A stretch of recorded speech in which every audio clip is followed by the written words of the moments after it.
Do we have any modifications today to our agenda? No, Madam Chair. All right, so seeing none, I'm looking for a motion and a second to pass on. All right, we have a motion from Marino and second from Baxter. All in favor? Aye. Any opposed? Motion passes unanimously. Thank you so much. Do we have any general public comments to start with this morning? No, Madam Chair. Okay, great, thank you. So this is now, we open up the floor to any of our members who have a communication of your card. Commissioner, I'll start with Commissioner Woodward, go to Commissioner Weiss, and then Mayor Gretzky.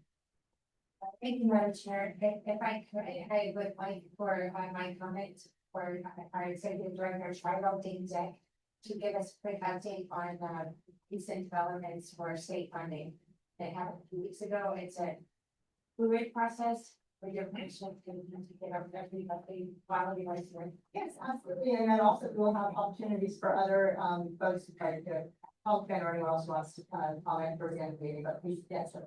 Absolutely, I'll do my best to keep it brief. Good morning, my name is David Deck, I'm the Executive Director for SFRTA, we operate Tri-Rail.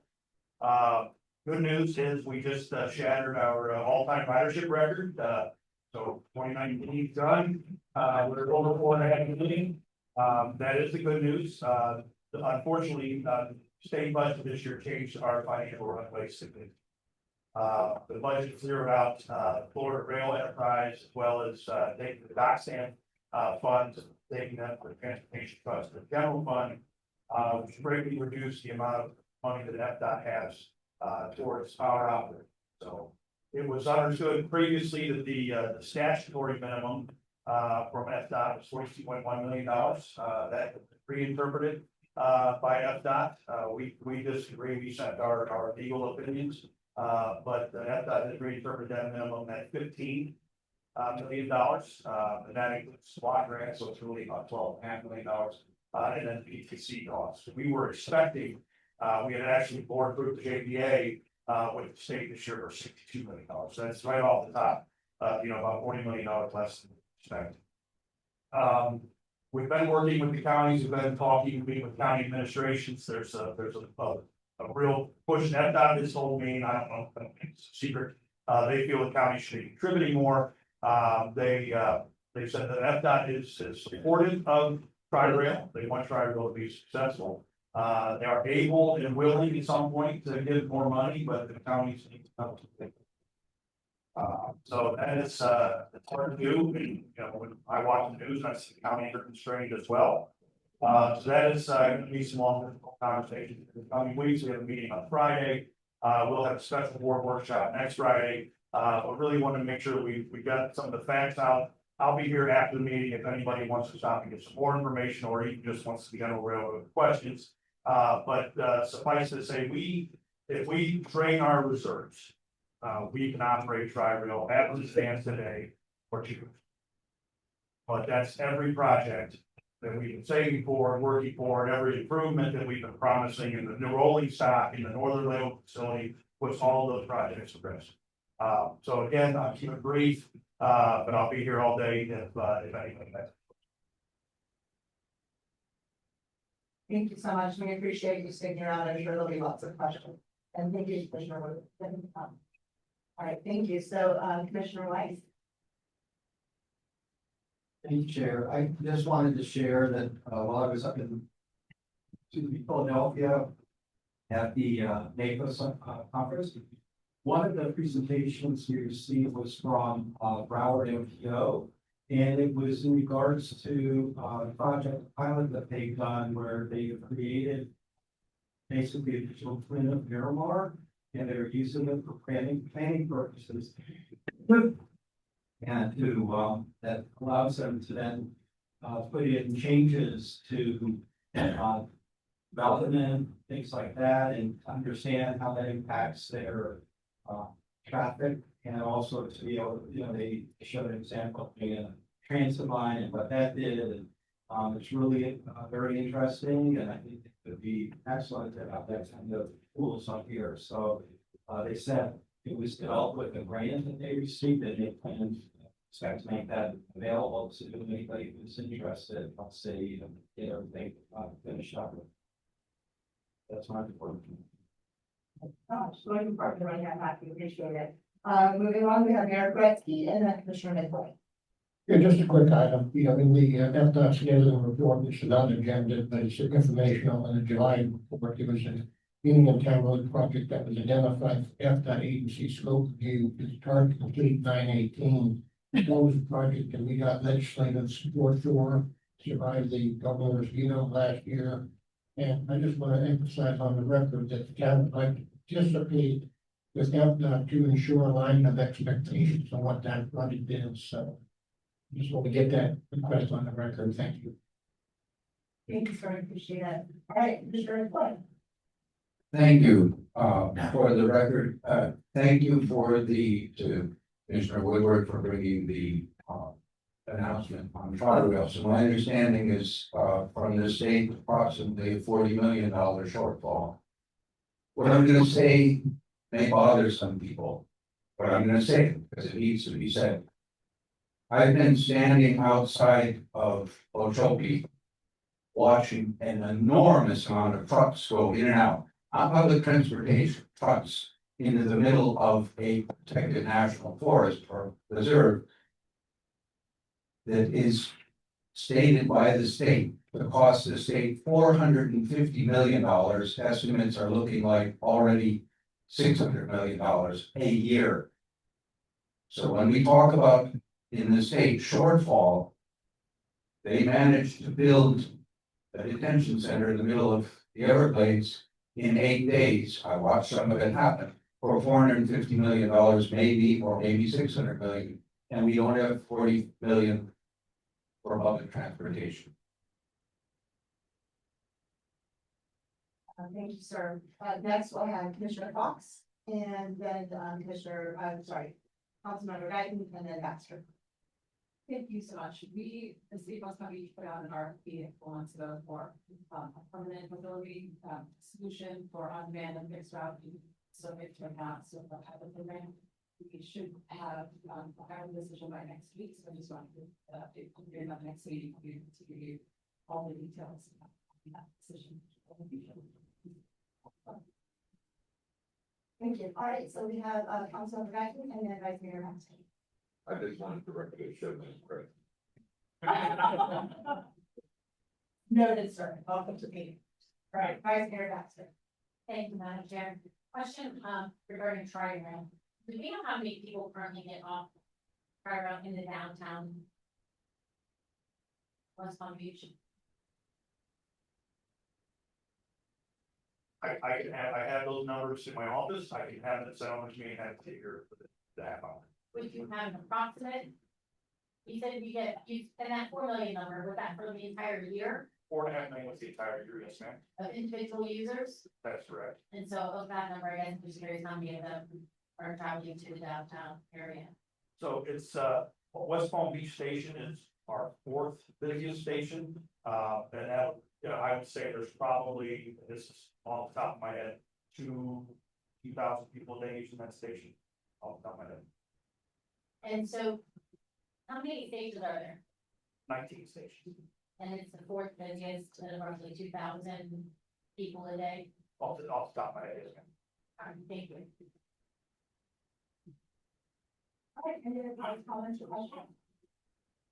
Okay, just want to personally welcome all of our alternates today from the city of Boca Raton. As you know, we have Brian Wickler in front of that tracker. We have Village of Palm Springs Councilmember Kim Schmitz. And then we've got Village of Royal Palm Vice Mayor Rick Valentes. And then I also want to thank Commissioner Bobby Powell for being here, Commissioner Joel Flores. We appreciate our work that you do at the forum. And I have to say, I don't know if Valerie's been thinking, we have more agenda reviews this month than ever before. So thank you, thank you, thank you. It makes a huge difference. We appreciate it. So please, each meeting can have at least a half an hour and the meeting to connect with our executive director. And with that, we'll thank you. Thank you, everyone, and good morning. Apologies, it's a little dampened here. We had a short circuit with the lightning and had the text here last night, but they weren't able to fix it in time, so. But happy new fiscal year. It is our new fiscal year. We're currently in fiscal year 26. So in front of you, there's an annual report of some of the highlights from this past year. I want to commend our public involvement staff for a great job on this, but really appreciate everyone's involvement on our board throughout the year. We have a really great board and I really appreciate all your time and participation. Those who helped us with local tours, those who participated in local tours, and just in our State Street Summit. It was a really great year with lots of great highlights. So this is just a taste of all the things that happened. So hope you like it. It's also available on our website / annual report. Also, recently we adopted at the Southeast Florida Transportation Council, which is our planning board with the 3 MPOs chairs, the 2050 regional transportation plan. So that ties in the 3 long-range plans and sets the priorities for funding and the transportation system in our region. That's available online as well. Very exciting. And as many of you know, the county is kicking off their countywide transportation master plan, and the kickoff meeting is scheduled for this Friday, July 18th at 9 a.m. on the first floor of Vista Center on Dog Road. So hope to see some of you there, and this is a very, very exciting effort, and we're looking forward to participating, to helping, and to getting everyone to come together for this. So thank you to the county for your leadership and everyone involved. Also, the state also has a long-range plan. They're looking out all the way to 2055, but that gets updated every 5 years. So the Florida Transportation and FDP. That's update is underway right now, and they're looking for input, comments. And there's the next workshop or webinar basically to give an update on those goals and priorities and receive feedback is on August 13th at 10 a.m. So please check out the website. They want your feedback, so, and this sets the tone and the direction for our state's transportation system, so please participate in that. We also have a few events coming up. I wanted to highlight that we are gonna be hosting with FDOT a project design and review training here at our office on August 19th. This is for local planners and engineers. Whenever FDOT is getting ready to start a project, start the actual design of the project, they send notifications or opportunity for comments to the technical staff of each entity involved. And we understand that there's been some changes in staff and maybe some folks aren't really sure on, how do we provide comments on these things? So we're hosting a training to help equip our local planners, engineers on how to review the project design processes, what kind of feedback are they looking at this point in the process? So please hope you can send your staff to that. We're also hosting an e-bike and micromobility safety workshop here at our office on September 10th. That'll be hybrid, so if you're not able to come in person or your staff isn't able to come, feel free to register and participate virtually. Want to mention that National Walk and Roll to School Day is October 8th. We've had thousands of schools around the country participate in this, and hundreds in our state. So really hope that to see in all of your communities, hope you can join a local school and walk with those kids, encourage safe walking and rolling, whether that be roller skates or biking, skateboard, whatever that might be. But it's really exciting to get folks and raise awareness of safety, but also encourage other modes of transportation. And it's always really exciting for schools and the kids to see their elected official there with them for that. So you can find out more there. Last call for to participate in a doodle poll. We've had 8 board members answer and 3 alternates, but I've asked the MPOAC, the Metropolitan Planning Organization Advisory Council, their new executive director, if they could come here and host a board member training. They typically do 1 or 2 a year, but they're normally in Orlando or in Tampa. And I know some of you have attended those, but I wanted to provide the opportunity to MPO board members, not only in our county, but in our region, to host one here. So it'll be in early October, and we're hoping to finalize the date by tomorrow. So if you haven't responded to the doodle, please help us finalize the date for that, and hope you can attend. Or even if you have attended one of these trainings before and it's been a while, if you want a refresher, we hope to have a good showing because they're coming all the way from Tallahassee. So hopefully we can show up for them. DOT will be there too. And also another thing, just to hope, I really hope all of you can come to this. We are going to be hosting a workshop on November 3rd with former Mayor John Bowders. He's from Emerald, California. If you were at our State Street Summit, you might remember him.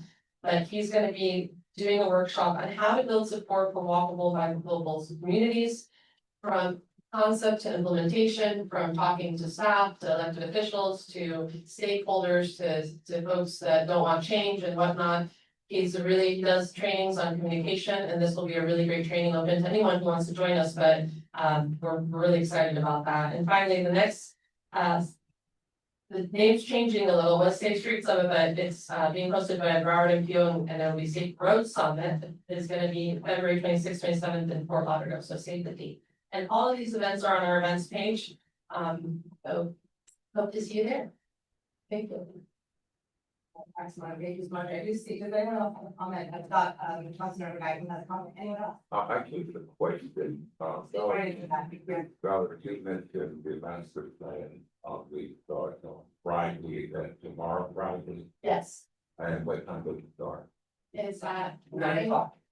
9 to 10:30. Yeah, 9 to 10:30. Thank you. There's public comment. Yeah, first next to be for public comment, so that, folks who live here.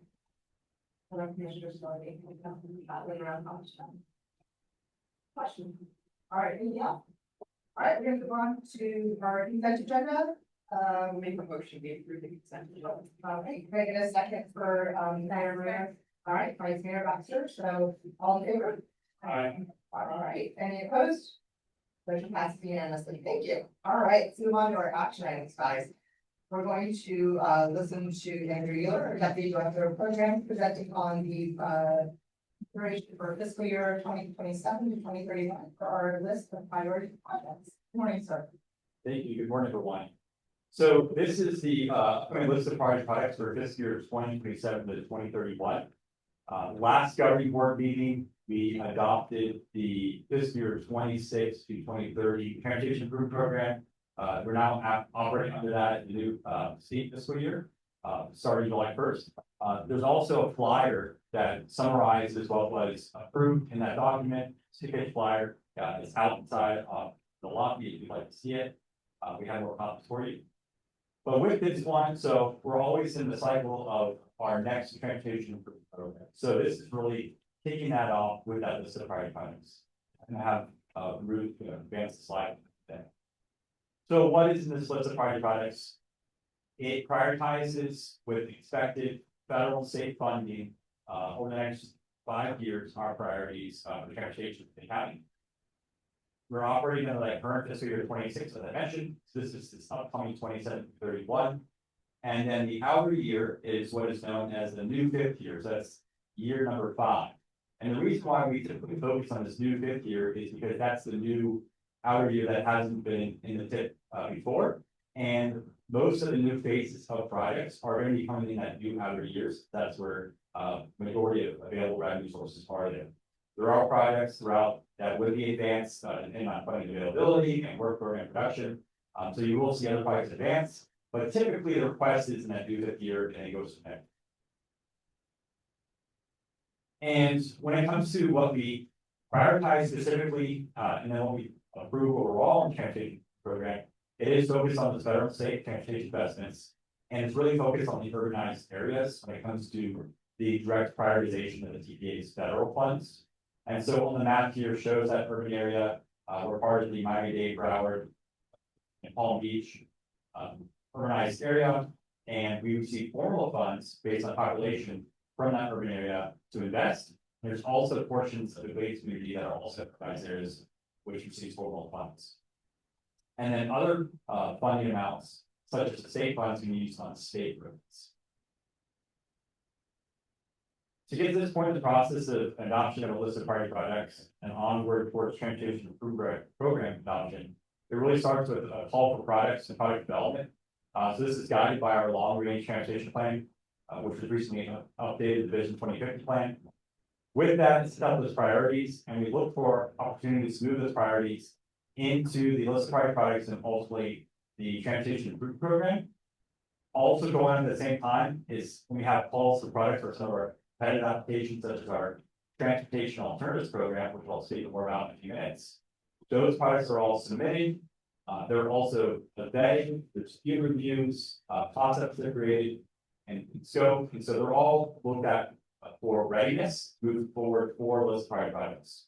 So that occurred earlier in the year, And then now here, with this list of priority projects for July 2025. The next part of this is this list is then sent to APDOT. And they begin utilizing this new list of priority projects and development of their upcoming work program.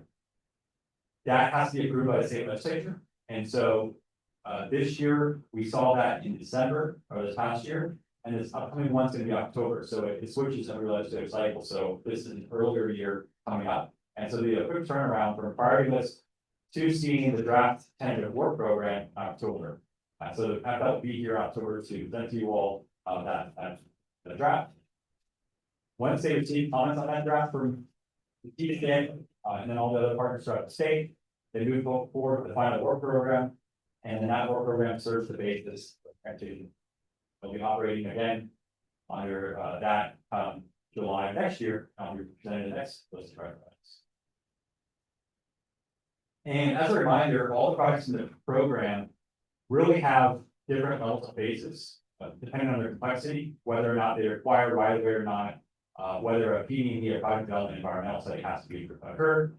So projects in there are really trying to move to the pipeline and stay on schedule and production, moving forward throughout the work program and the transition program. Next slide. And today we're focused on just those EPA priorities. There is a larger amount of products in the transportation improvement program, which are over 1,000. But the ones we focus on today are those ones that we have: major products, local initiatives, transportation alternatives. Then we also have a Sun Trail one, which is a statewide and competitive application process for shared use facilities. And what you'll realize in this new version, if you've seen our prior list of priority products in the past, we did a little more of a summary of the potential funding availability. So these are anticipated funding availability annually, and it's separated into federal and state funding sources. And so the ones that we're talking about for major projects and local initiatives, predominantly of that $40 million annually comes from our federal transportation funds, that urban area funds that I mentioned earlier. And those are called Silver Transportation Block Grant Funds. And so they're for urban areas, roughly $23.8 million to spend towards priorities every year. Then there's state highway system funds. So this is mostly state gas taxes from our district that are collected in Palm Beach County and spent back into Palm Beach County.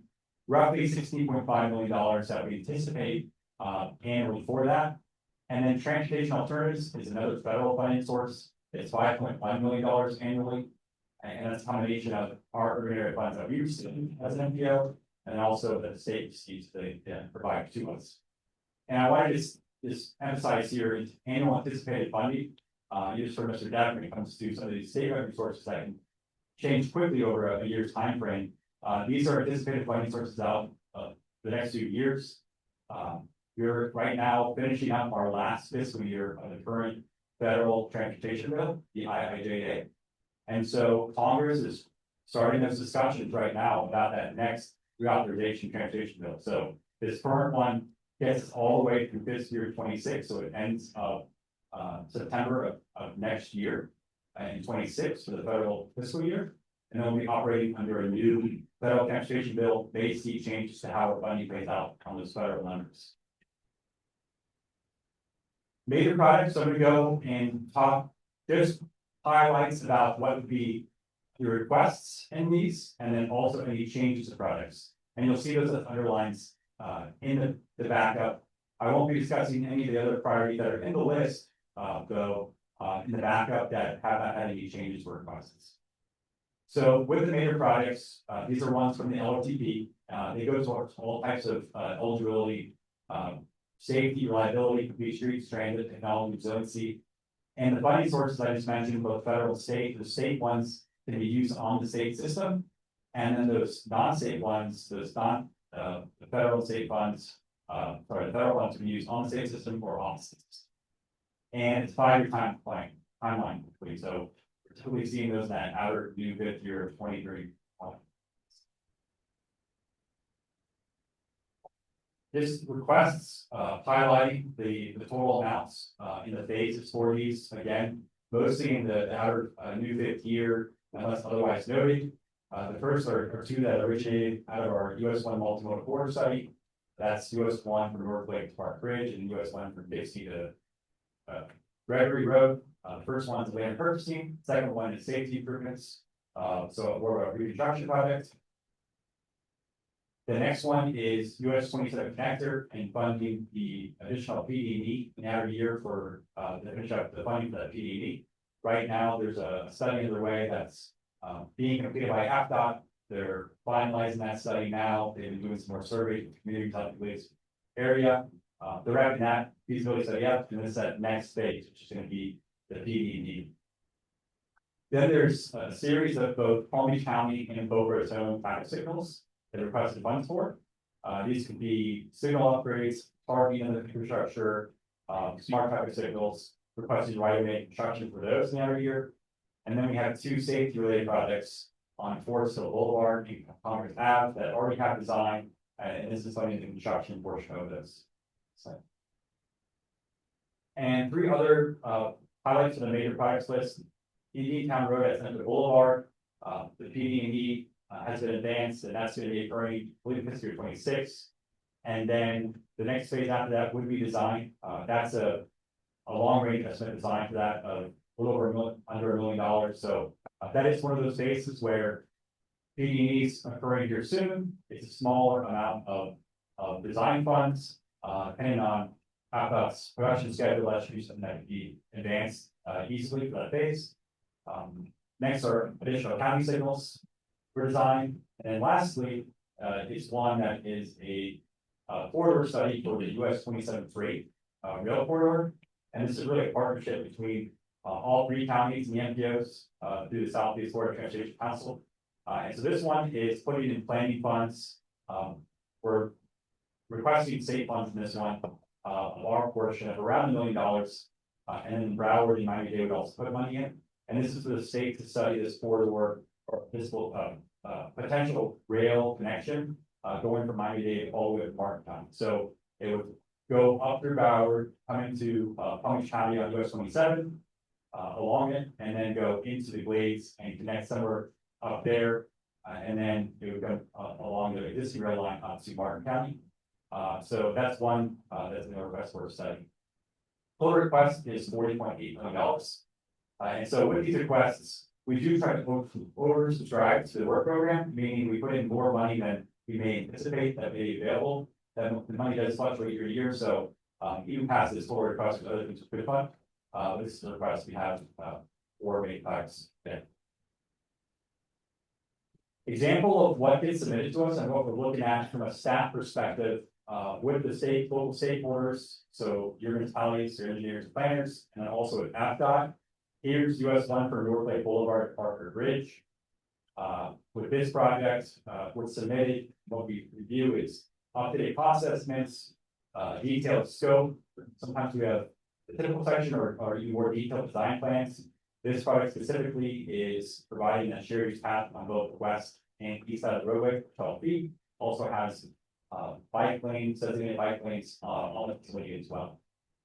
So every project that we really are vetting, we put into the list of our projects for design and construction, at least, are getting this level of vetting. It's also exciting to go along.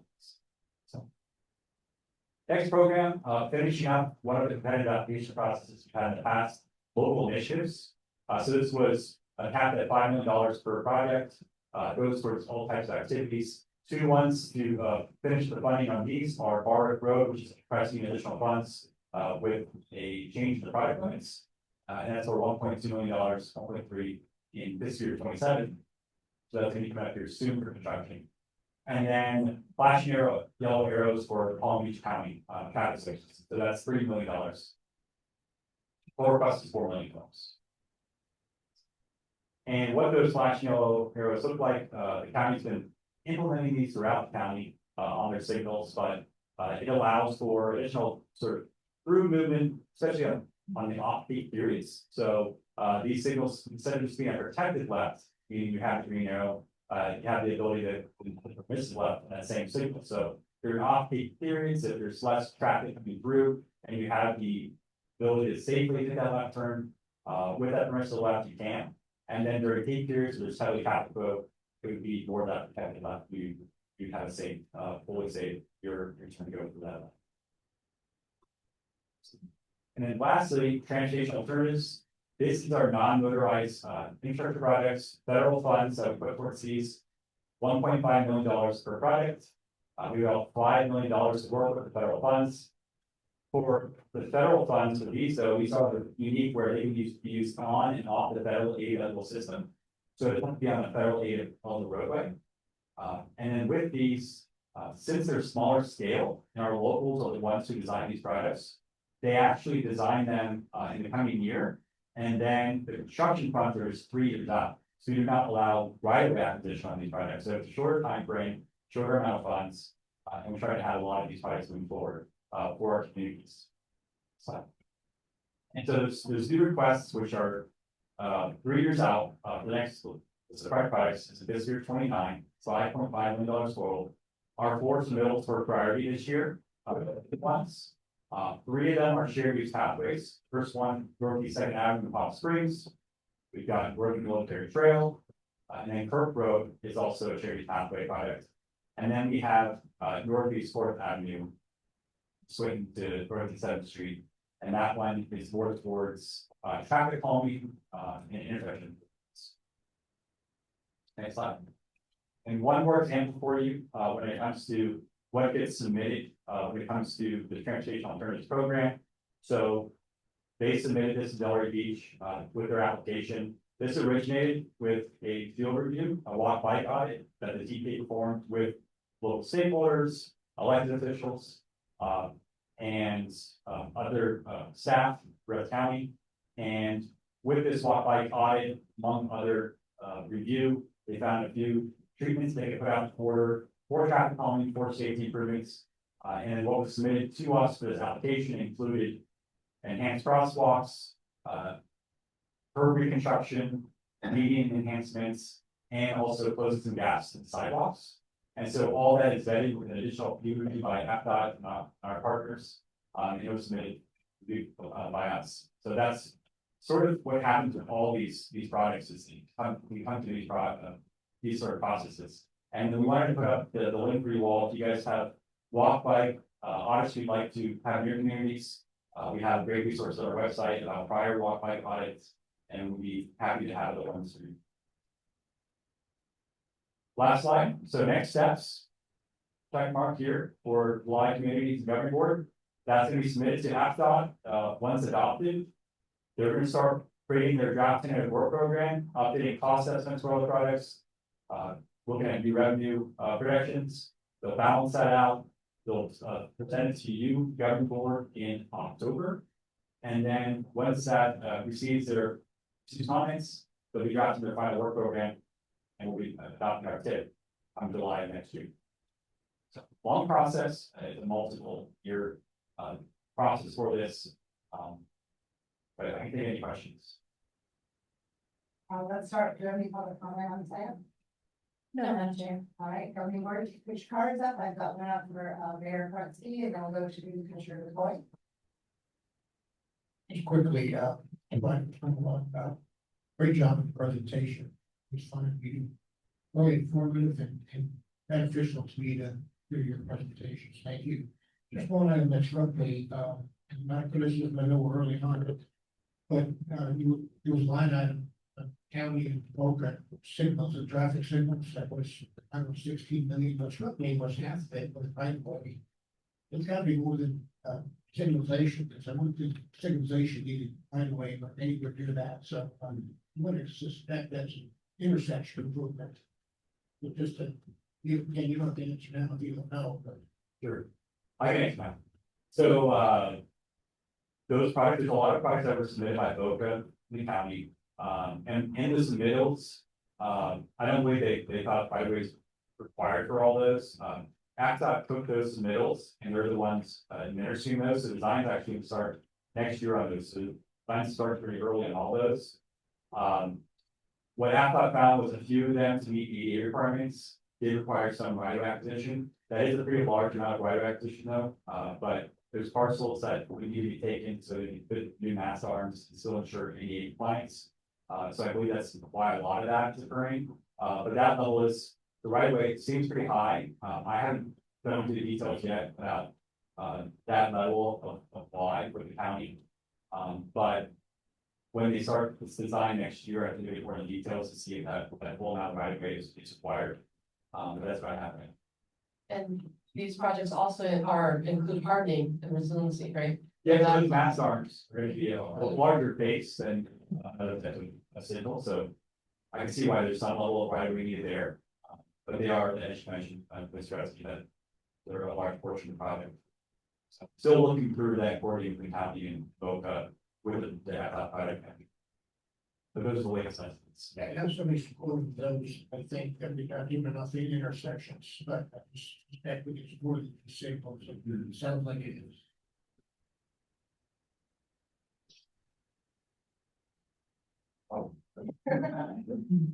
Alright. Anything else, sir? Alright, go ahead to Commissioner McLean and Commissioner Wade. Thank you. Thank you for the presentation, very helpful.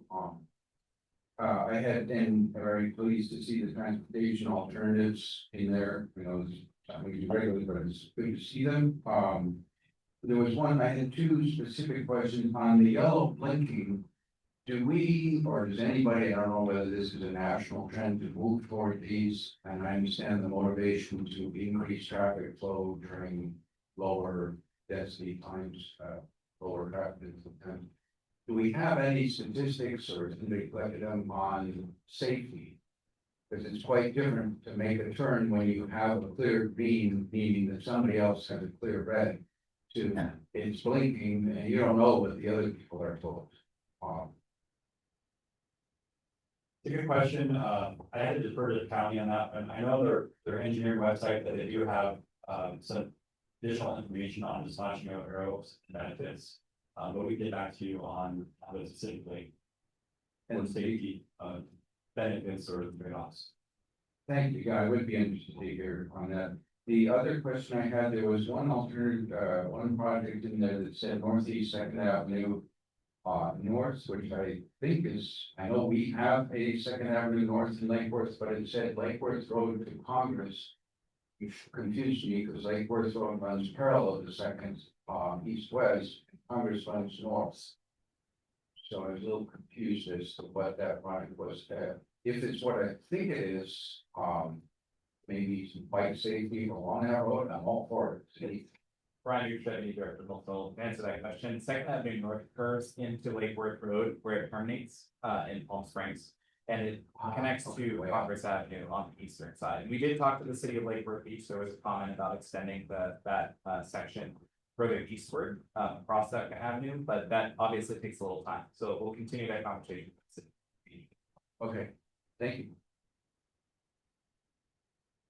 Alright, Commissioner Wade. Chair, thank you for the presentation. I'm following up on Commissioner Morgan's comments on the flashing yellow arrows. We've had a number of them implemented on Okeechobee Boulevard recently, and I think there's a couple things that we've learned from this. Number one, there's got to be a notification and education as part of this to the communities, because those that are going in there are going into HOAs. And the other thing that I agree in looking at the statistics, because you're crossing at that section, the western part of Okeechobee, you've got 5 through lanes and potentially a 6th right turn lane that they're going to try and transit. We did request, or Bay Winds requested that they, at the very least, limit the operations to non-peak hours. Study came back from that, not saying it didn't justify that, so I think we really need to understand safety, how we're going to make sure that people stay safe. We're alerted to a situation where what happens is the people making the right turn into the communities, and the people making the left turns, they can come into conflict because neither one really understands what's going on. They're so far away from each other. So I think it just warrants some more study and maybe there's needs to be a limit on how many things can allow people to cross. I don't know if the data's gonna show. And then on the traffic signals, my recommendation is every traffic signal should be a smart light.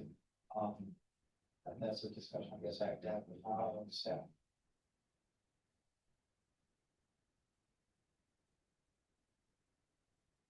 Apologies, thank you. Any other cards or questions? Right, and that was great presentation. And I think you heard that from all of us, but that was wonderful. And if you want to just do one more shout out for the walk bike on it, highly recommend it. TPA comes out, get to wear a yellow vest. Measure everything from the good by one really good each and like that. And it does turn into grant funding later if you do a good job. So we've got 2 more cards up there, Gretzky and Nice Air. Yeah, just wanted to add on that, discussion about the yellow turn lights. Since it isn't being answered fully, that the county really has considered safety, that can just want to emphasize that, they don't allow them everywhere. So there will be lessons learned, but, from day one, when they started implementing it, really conservative, and they started out just doing it at those that were, they felt were not at risk, significant risk, so just wanna, some people would like them, but they're not gonna get them. So safety is considered, I just think we miss it, not to emphasize that, it is already being considered. Again, there'll be lessons learned, we improve on that. Thank you. All right, thank you, sir. Vice Chair Baxter. Thank you, Madam Chair. I was looking at the list of priorities that is on table 2, local initiative program. It's 22-7. I cannot express to you how many complaints I have received about speed tables in this area. It is quite a few residents have hated them. And I think it's mostly the type of speed table than anything. So can you, or do you know what type of speed tables are being presented? So the 2 things in that one, it's called a Seminole speed table. It's specifically designed and kind of listed here as a description. We can follow up with what the sort of designs are being considered for those facilities. Another point to note here is that they are ITID projects. And so on the table in the note section, of all of these ITID projects, we have recommended to put them on hold, pending their eligibility status. Ongoing lawsuits with other things in the court system, state level, that would impact their ability to see public funds, meaning also federal dollars. So all ITID projects are now on hold in this list of products. They're all going to be moved to an out review. But for that, specifically for the types of designs they're putting out there, we can follow with that and see what sort of ones that are putting out there. It says that all the speed tables in the description, but we just want to. Then are those Seminole speed tables historically, are they asphalt, are they the plastic, rubber? Right, so yes. Brian, Deputy Director, multiple again. Just really quickly, we did talk to a developer group of district staff about a year ago about the original speed tables that were put into the community that had to go out and be retrofitted to a better standard. So with this project, I think the intent was to program speed tables that are not as aggressive or impacts to people who are maybe have trailers or other larger vehicles. So that was the intent of this project. However, we had this issue that Andrew alluded to with respect to federal eligibility, which is why the project was pushed out. So we are factoring in better design for those speed tables as we move them through the process, but the project is still on hold. And when you say on hold, and I think you mentioned outer years and are going to go to the bottom of the priority list, or how does that, I mean, if they're pending litigation, how does that impact business so on? So they applied to us for funding through this grant program and they were coming up for funding now because they're still in court process. They're staying in the same line in their position in line, but they're not gonna have funding allocated to them now because we're not sure of the eligibility status. So they're keeping their place in line, but the funding is moving out and it will continue to move out till it's resolved. When it's resolved and indeed they are eligible, then they will be like first in line to receive the funding. But for now, They were placed in line when they were prioritized, the year they were prioritized, they're still there, but. Right now, there's a debate on whether is it a private road or a public road, is it eligible or is it not, and since it's in litigation, we can't. Give them federal funds, so they'll keep their place in line, if they end up not being eligible for the funding, the project will just go away.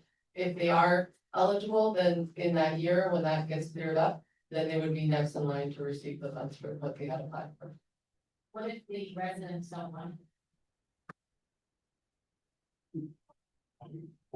Yeah, we can cancel the project too, if that's the will, it was prioritized at the time with enough community support, but if it's something that they no longer want, we can also cancel.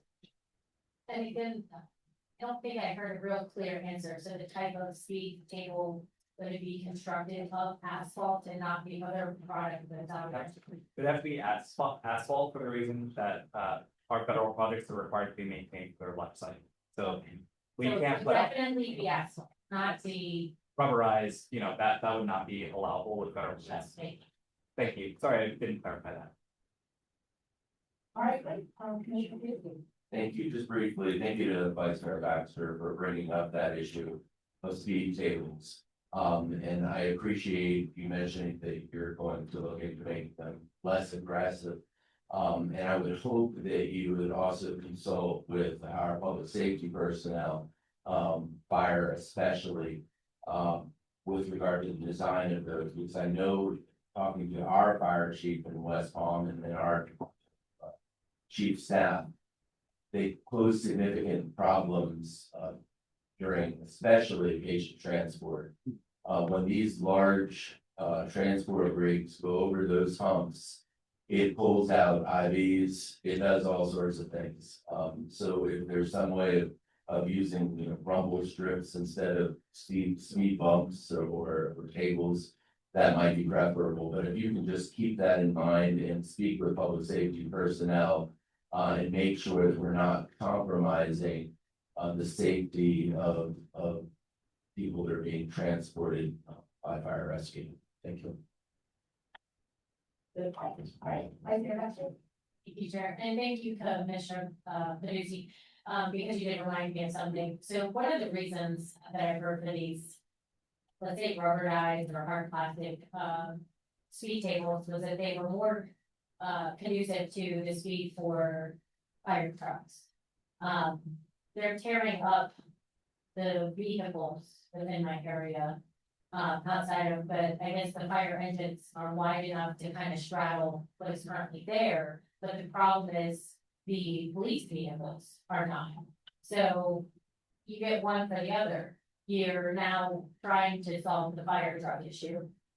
But now you've created a problem with somebody's breaking in my house and I need a cop.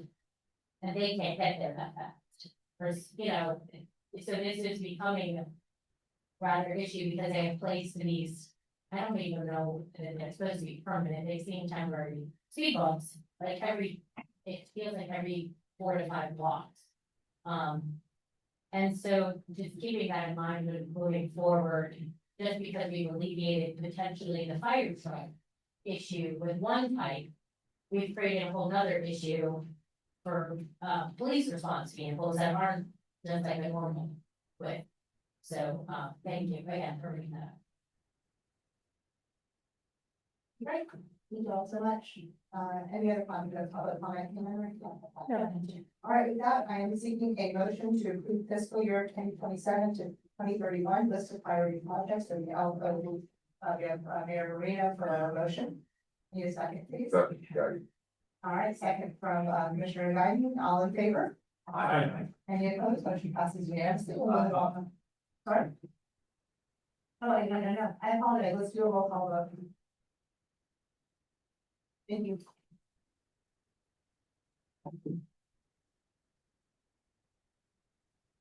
Mark Whitzer, Yes. Fran Ackles, Yes. Amy Kelly, Yes. Rob Vaughn, Yes. Susie Diaz, Jenny Kravitz, Yes. Christopher McCoy, Yes. Kimberly Schmidt, Yes. DeAndre Poole, Yes. Greg Wise, No. Marcy Woodward, Yes. Sarah Baxter, Yes. Bobby Powell. Yes. Bruce Gagnon. Yes. Rick Volontis, Yes. Michael Nagliano, Yes. Christie Fox, No. Joseph Fanucci, No. Maria Marino, Yes. Chelsea Reed. Yes. Thank you, motion passes. Thank you, ma'am. All right, I appreciate, thank you for letting me know. Let's move on to fiscal year 2026 strategic plan. So I invite Brian Reader back up, our deputy director of Motel. Oh, yeah. Hi, good morning, Madam Chair. Morning, members of the CPA Governing Board. Brian Richard, Deputy Director of Multiple, to present the fiscal year 25 report card and 2026 draft strategic plan for you all. Happy new fiscal year. We always love to say that in July. Today, we're going to be talking about our strategic plan from the previous fiscal year as well as our upcoming proposed strategic plan. So our strategic plan has been adopted annually since 2017, and it is a best practice that is included in our work.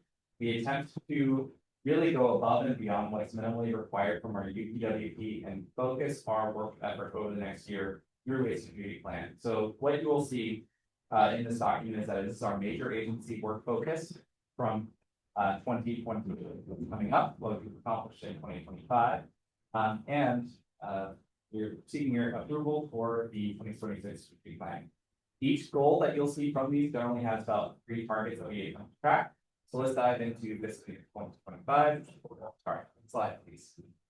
We're very proud that we have accomplished almost all of the goals from 2025, with the one exception being increasing social media engagement, and I get into that briefly once I run through briefly my favorite goals associated with each of these targets. So for public engagement, we do have a pretty strong presence with engaging the public. We received over 1,000 public comments across our different survey platforms, different online maps and projects. So we're very happy to engage on that front and respond to those comments. We have increased our social media engagement to about 232,000 this year, as well as our online video views passing 22,000 and presenting almost 30 times to partner agency groups throughout the area. With respect to planning the system, we are very pleased to have work completed with respect to accessing transit and Tri-Rail. We reached over 500 riders in the morning across the 6 Palm Beach County stations. Heard feedback about what micromobility, pedestrian, bicycle access that we have, as well as people carpooling or driving themselves. We have 2 new planning projects that we've completed. The Transit-Oriented Community Policy Recommendations is posted online at Mobility Planning Resources, a new webpage that's going to focus on how we can support communities and make sure that you all have access to resources, your staff have access to resources to complete transit-oriented communities and other mobility-related, as well as updating our vision there action plan also along with. With respect to prioritizing funding, you just approved the TIP.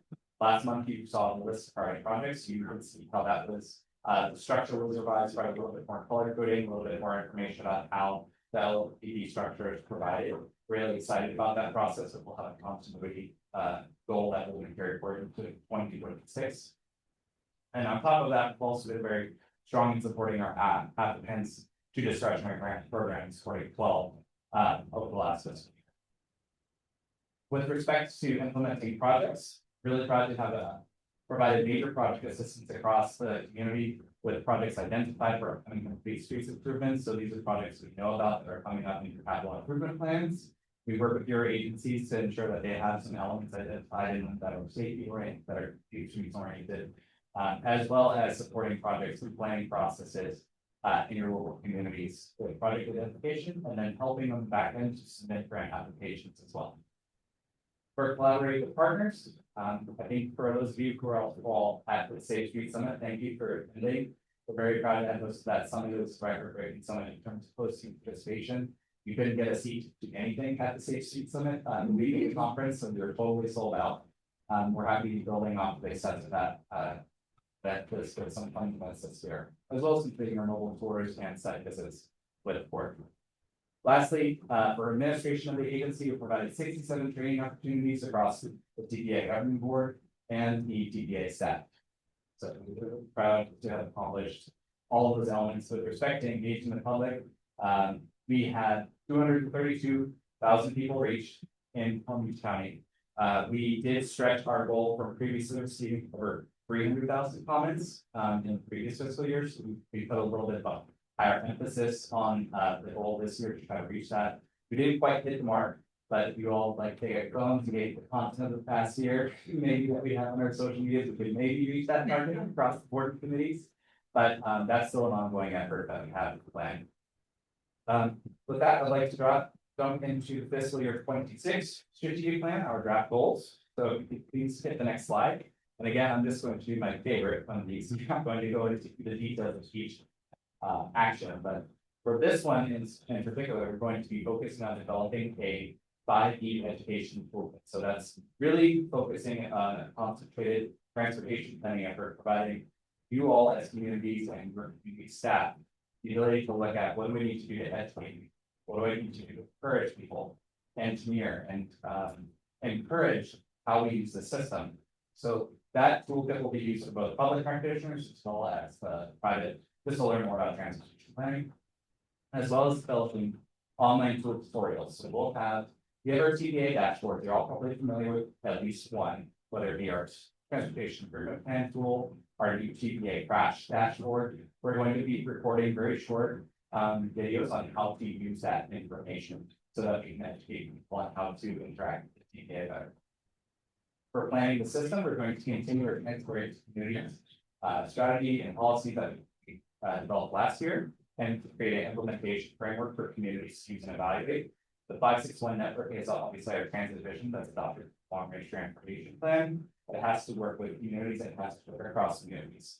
So this will be looking at land use, densities, and intensities, studying what the stationaries currently are, and if it matches up with that vision.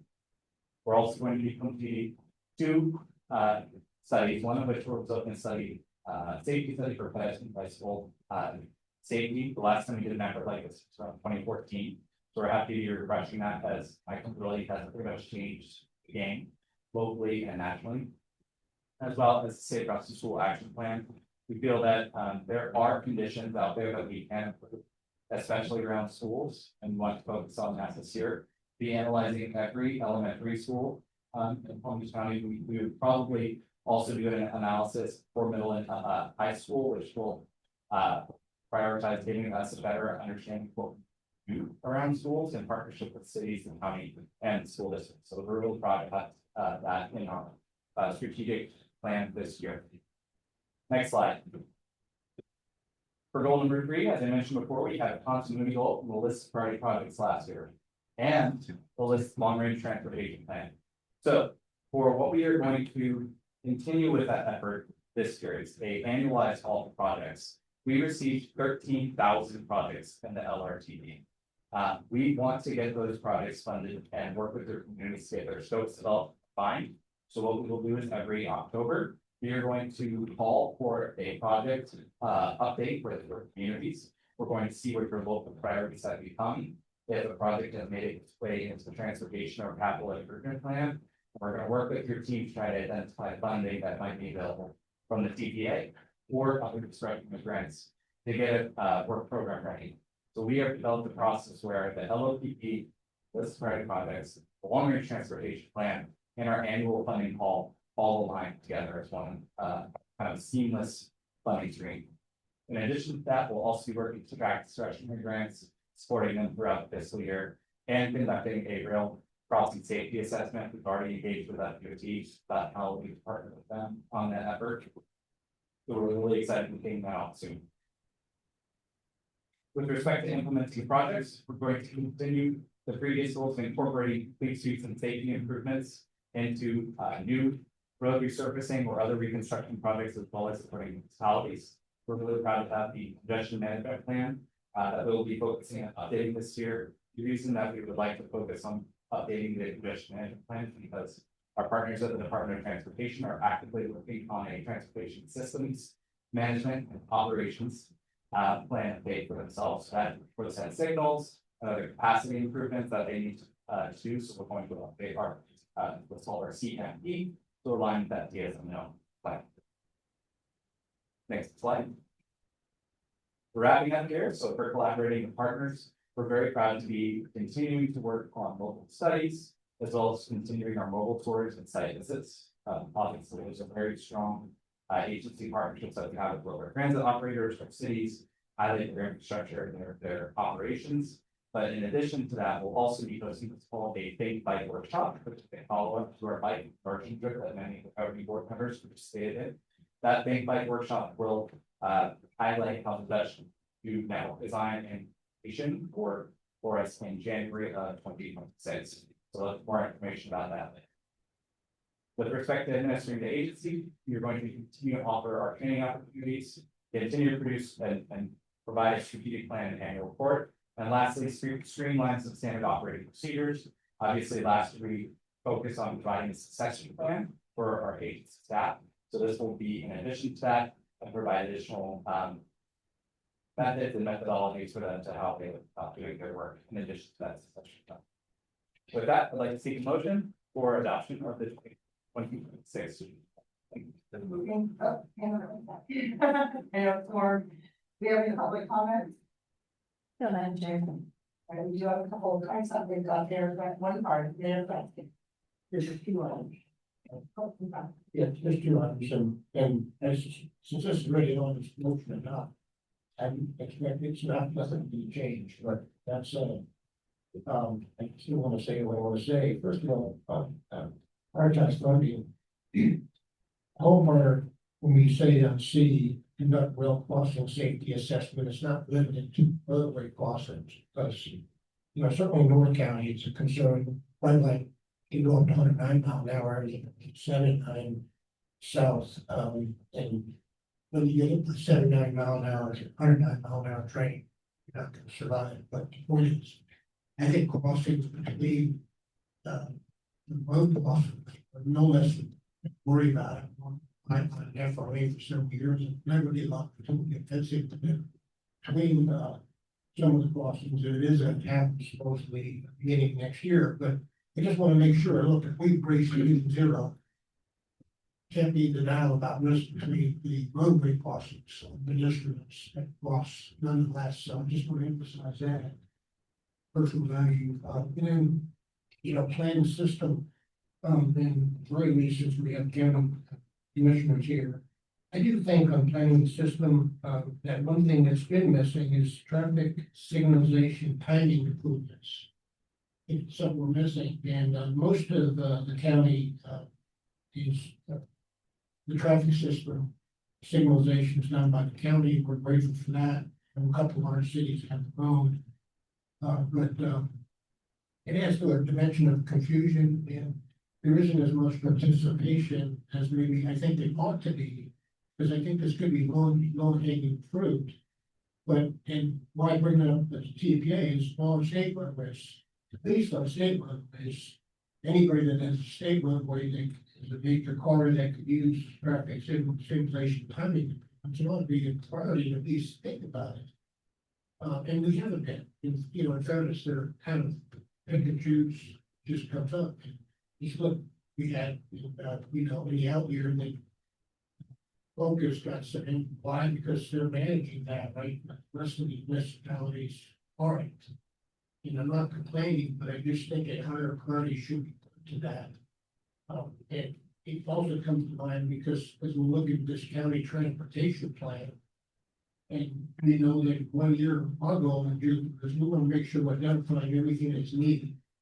And traffic signalization timing improvements is something, and I know there's a pilot program going on, there's been a lot of advancements, everything's kind of unfolding. But again, I just think it could be strategically a significant item to focus some attention on. Thank you. We'll take that comment into consideration. Just two things really quickly. For rail funding, we did prioritize about 10 million for Brightline, as you alluded to, those are primarily for road crossings. We can look at it, there's strategically some locations in the county where there are high density fenced areas where there might be, you know, advantageous fencing as part of rail safety study. So we'll take that into consideration then. I don't want to go out to head or when I ski, but we are actively talking to the county about how we can look at strategically signals and what new technologies are available to us. He's gonna talk to them about, a number of things, including, hosting a workshop on signal safety. So I would eventually guess that's gonna be, probably next year as a potential goal. But we'll continue to work with the county and state partners on this as well. I can turn back to Valerie if you want to mention. Sure, thank you for those comments. With the ultimate goal of this rail crossing assessment. In our purview, what we can eligibly do and prioritize, we have no authority or even directly, have any relation with Brightline and or private right of way or private operators, but what we can do, as Ryan mentioned, is that we looked at the quiet zones, phase 1, phase 2.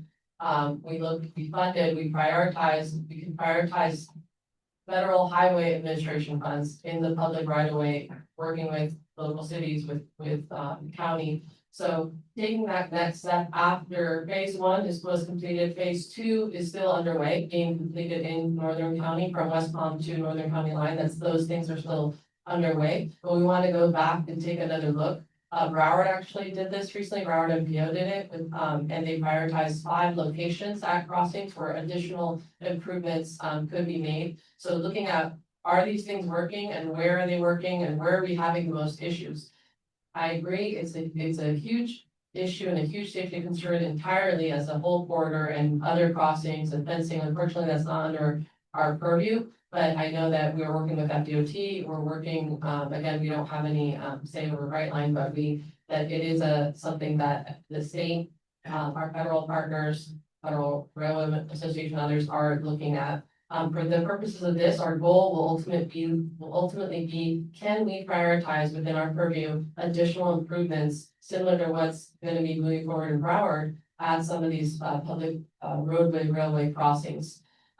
So for that, that's for that effort, but totally agree with you that it's a much broader issue and much broader, many more things can be done. And that's something that we encourage and we support our partners and help in any way that we can. In regards to the traffic signal timing improvements, you are correct. The county, the town of Palm Beach and Boca Raton are the ones who control signals in this county, and we are funding and trying to advance as much signal technologies and pipeline as we can for them, and they've been applying to us. I know that DOT, the county controls those signals on the DOT roadways, but DOT is working with the county. The county is looking into signal technologies, and we're trying to work with them on that.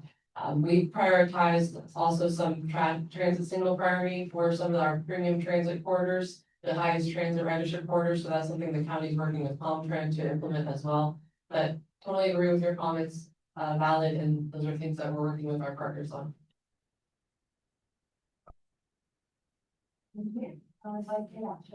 Thank you, Chair. I wanted to point out on the plan of the system, goal number 2, and just say, I fully support this, creating safe routes to the school action plan. This has been a big issue with the commission lately, especially in my district where we recently had, fortunately, a student fall into the road and passed away. So this has become a very eye-opening experience to creating these routes. So I just wanted to say I fully support this and thank you for making this a part of our goals coming up. I would like to know, Valerie, when things are in the process, what exactly is what we're working on. And so I can let the family know as well, because they've taken a real interest in helping and wanting to get the message out there and help push along some of these goals. So thank you. Thank you very much. Do we have a group 5 question on? Thank you so much for a great presentation. It's exciting to see all the success that we've had over the last year, going to the next year. Just an easy one, I think, when you talk about social media being one of the areas where you didn't sort of hit all the benchmarks. I think sometimes the algorithms of social media are the way they are, that I don't even see your posts, those in this area, you probably all follow me, but I don't see every post. So, if possible, if there's something big that you want to make sure the community knows about, if you wanted maybe to email us, I know I'm not comfortable with them on those to get something like an email and say, we're sharing this on social media. You want that you can share it with your followers, and you have really expands the reach, and then the algorithm start changing where more people will start seeing posts in the future. So it's just a thought going forward, but I'm really happy to see all the success that we have. So Congratulations. Great feedback, thank you. We'll lay that to public. So I'm looking for a motion in a second to adopt the fiscal year 2026. That's right, all right, Mayor Marino jumped out with that motion. Let's do it again. All right, we have Commissioner Poole for the second, so let's just do a regular vote, all in favor? Aye. Any opposed? Motion does pass. Yes, thank you so much, sir. Thank you. All right, we do have a couple of very interesting information items today. We're excited to get an update from FDOT representative is here, project engineer Scott Case to present on the US One Bridge project update. We'll have a presentation and a brief video. Come on up. All right, good morning, everyone. Appreciate you letting us present here today. Thank you. Here now. Is it on? Yeah. Okay.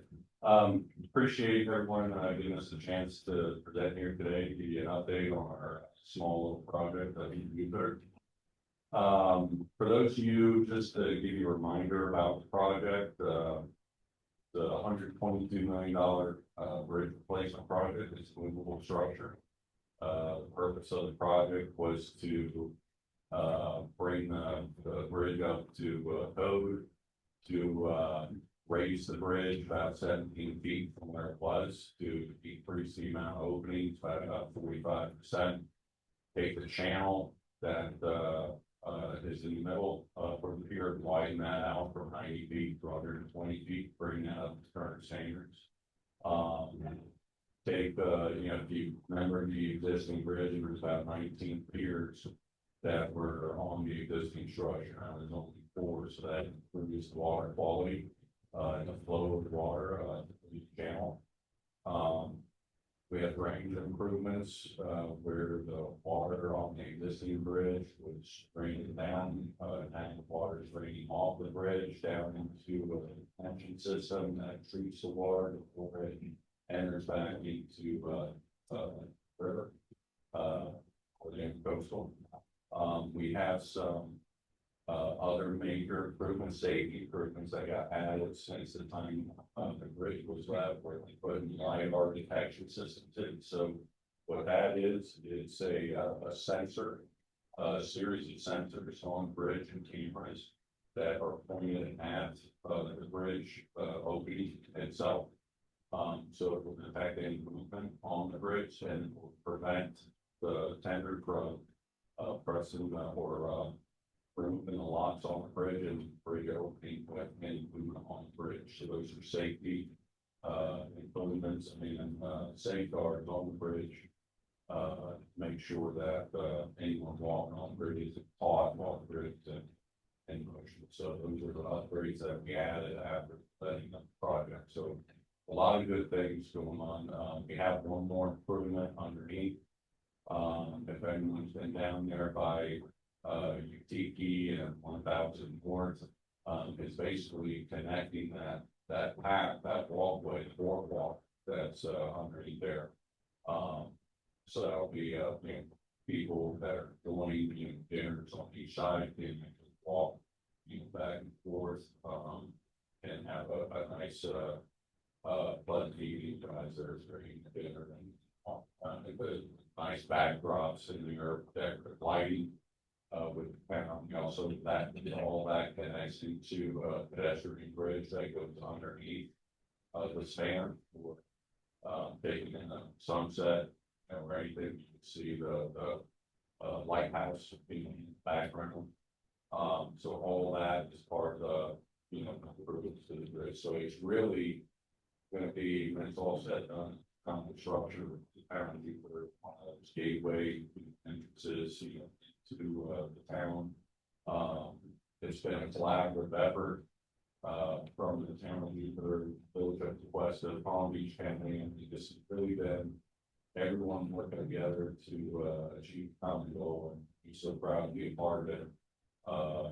And this hitting my also, it's really one of those things where on Basel Bridge project, when you have a series of electrical and mechanical components that are going in, you can't control, with all the subs and material acquisitions, getting stuff in on project of this nature. You can't control, you know, the timeframes and when all that gets submitted. On this project, we've been able to, you know, put all that in, make sure that we use deadlines. At the end of the day, we're looking at this project, trying to finish it this year. In the fall, we have till, February next year with our allowable contract. But we're trying to finish towards the end of October, you know, this year, and if you do that, you should be, the first phase of any project and sort of finish and meet the milestone, be up for FTDA award, ACEC size of work to be spent for all of it. So, like I said, it's just one of those projects that we're just extremely proud of, DOT's proud of, and, to work with everybody, it's just been, a really great experience. So we're excited to get that back to the community. I'm even more excited because I live there, and it's been the first project in my 30-year career that I've been able to give back to my community, so it's a proud moment for me. So with that, I've got a video that we want to show, that kind of shows what the bridge looked like from the very beginning of the project, that everybody remembers what it used to look like. So we did a little progress update, kind of showing what it was from the beginning and where we're at today. So.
So again, just going through our schedule, We started the project back in October 21.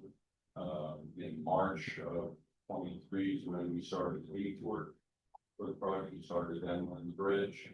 By the end of December last year, we opened up the one lane in each direction. And in April of this year, we opened up all 4 lanes of this process. So where we're at right now is doing final testing of the bridge. As things that we have to finish up there for functional testing, paving, still ongoing, painting the bridge, got time systems, the well, putting in line passion, at the ends and final side, areas there.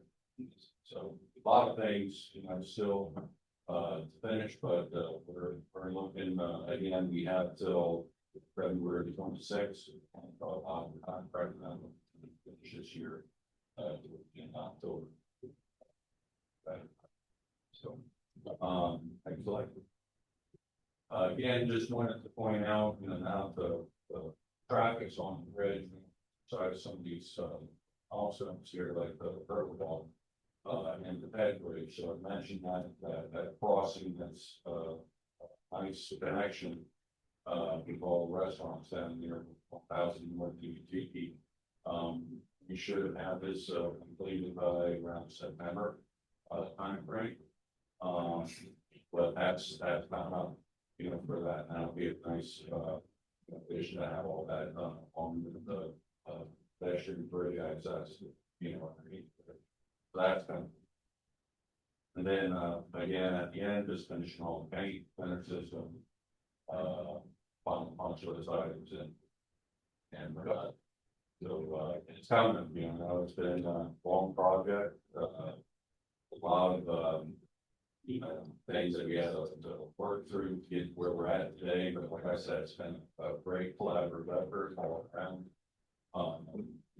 Excited to turn this project back over to public and be proud and move some boards.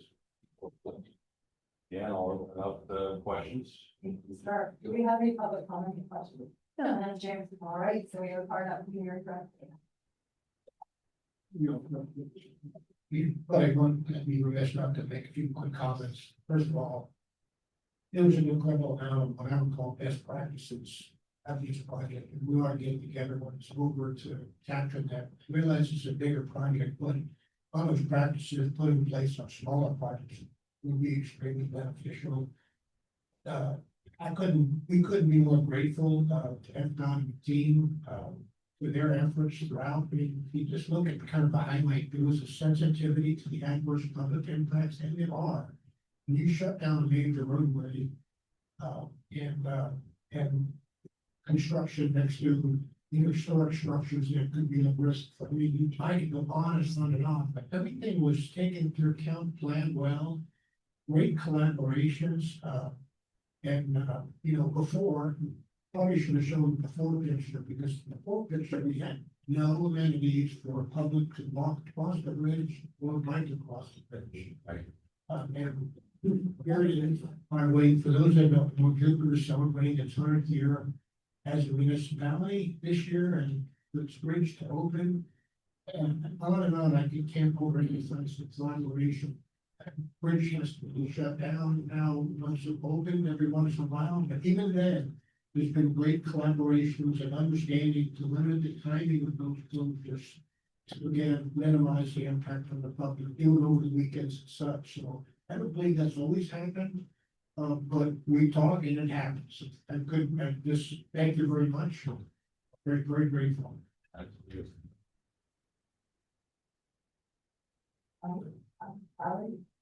Just wanted to echo Mayor Gretzky's comments, but thank you for coming here to share this huge, almost milestone. I mean, it's so many milestones along the way. This is such an exciting project. It's really a game changer from all the things you mentioned, all the best practices that were mentioned. We strive to connect that multimodal network, and this is going to be a huge improvement and a huge benefit for both residents and visitors alike. So I foresee some awards of this project and other things, but looking forward to the ribbon cutting and, celebrating when this is 100% complete. Thank you. Wonderful hometown flag this year. Yes. Going back here, and I hope you invite our governing board for your victory lap, so we'll have that, make sure the mayor and the mayor, the two mayors, our county mayor and our super mayor, include all of us, because, if we weren't at those, it'll be our surgery for. Yeah. All right, we really appreciate all your work, and thank you, it's really nice for Palm Beach County to have a successful. Thank you. Let's move on. We also have another update regarding the Turnpike to I-95 direct connection project with PD&E. So we're going to invite the Turnpike project consultant Bill Powell to come up and present. Yeah. Good morning. Good morning, thank you for having me. This project, as you said, was the Turnpike and I-95 direct connection interchange, Martin County, it's near Bridge Road. Next slide.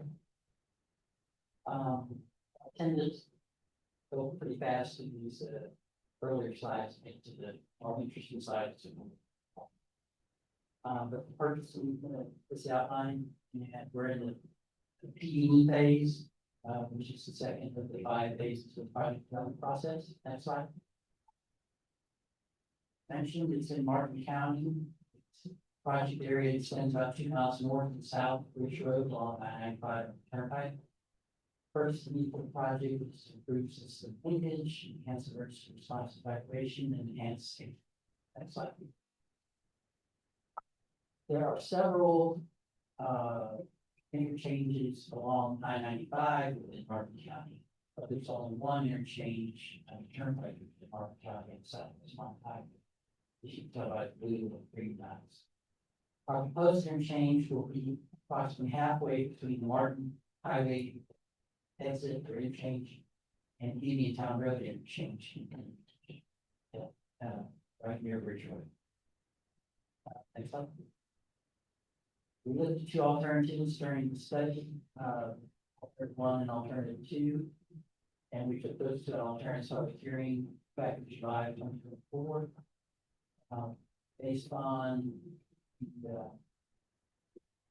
comments and so forth, it was decided to go with alternative 2, which was quite a cheaper alternative. Next slide. This alternative 2, which is preferred alternative, does provide all the 4 main movements between Turnpike and I-95, vice versa.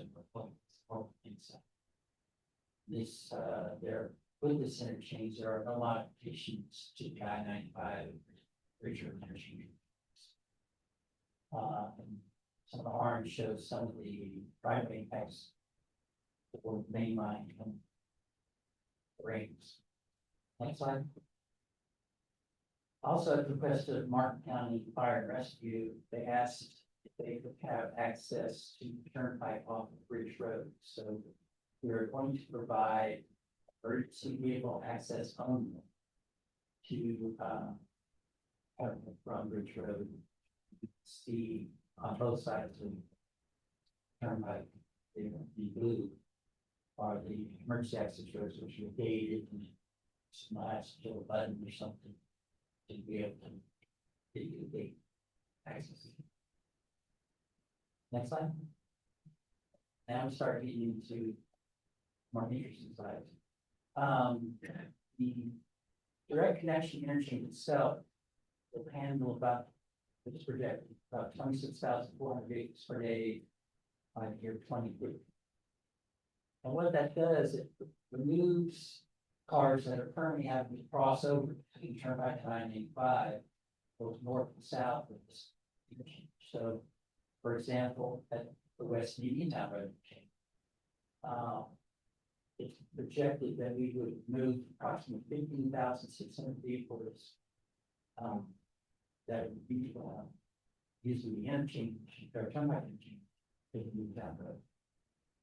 And that represents a 36% decrease traffic at the Turnpike interchange and 16% at the I-95 interchange at West Uniontown Road. There's a smaller effect that Southwest Martin Highway does move about 8% of the crossover cap. In my account. Next slide. So there was, interest, in the tax about crash reduction. We increased capacity, we reduced volumes. We had reduced passings, so predicting, approximately 21-year period. At the, on the left is Y-95 West Uniontown Road perhaps. That's about a 10 to 11% reduction in crashes by having this interchange. And then, the impact of turnpike in West Uniontown Road interchange for this 21-year period is approximately 31%.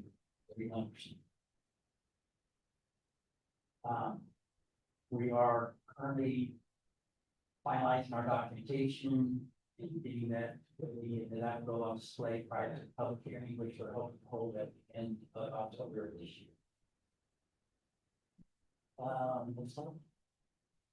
Currently, obviously, we can use some things funded or we.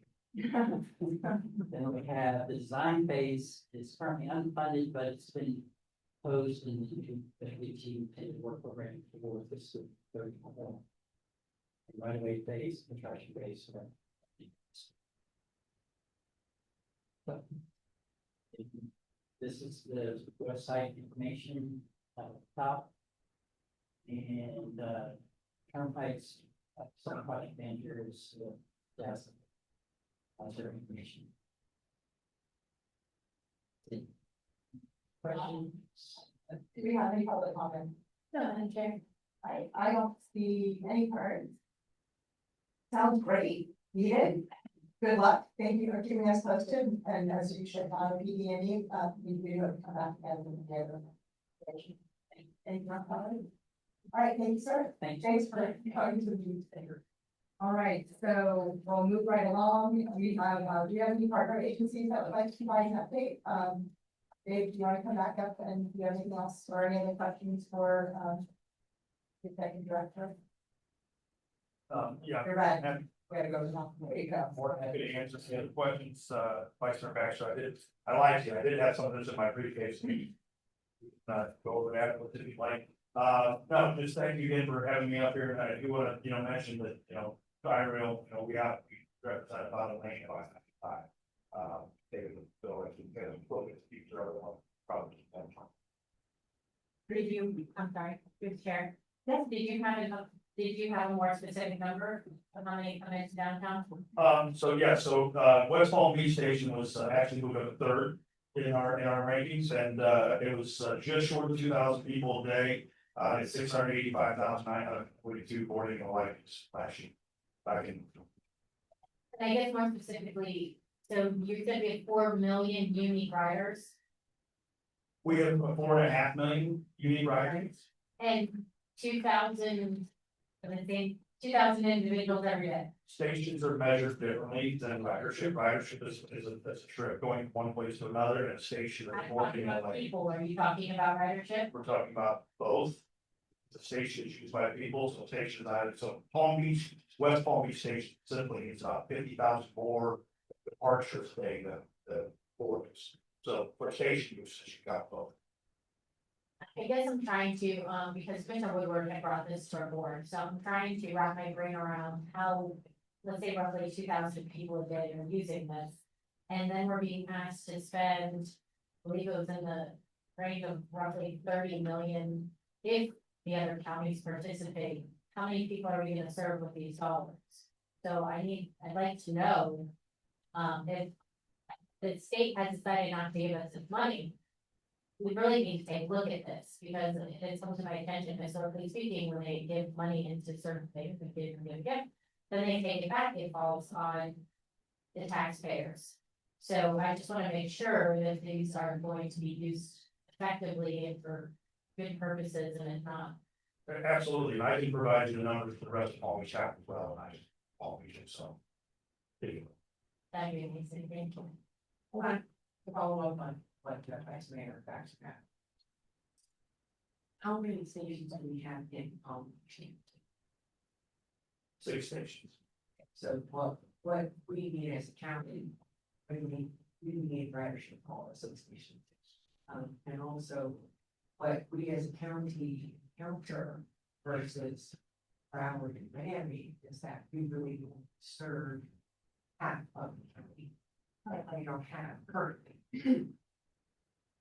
I'm trying to try and get a station in the North County, but that's not here yet. But right at this point in time, right, this juncture, we don't service our entire county, whereas the other counties do. So that's also something that might get into the equation also. Absolutely, and we were doing some work here to talk about the Sunrail model. I think you're familiar with Sunrail and how that's a lot of the comparisons that are made to us is, the counties and the city of Orlando have a student cost of Sunrail. So a lot of these numbers we've done have we've broken out by the Sunrail model, so more to lightings, mileage, passengers, things like that. So Palm Beach County, the 6 stations in Palm Beach County represent about 33% of our ridership.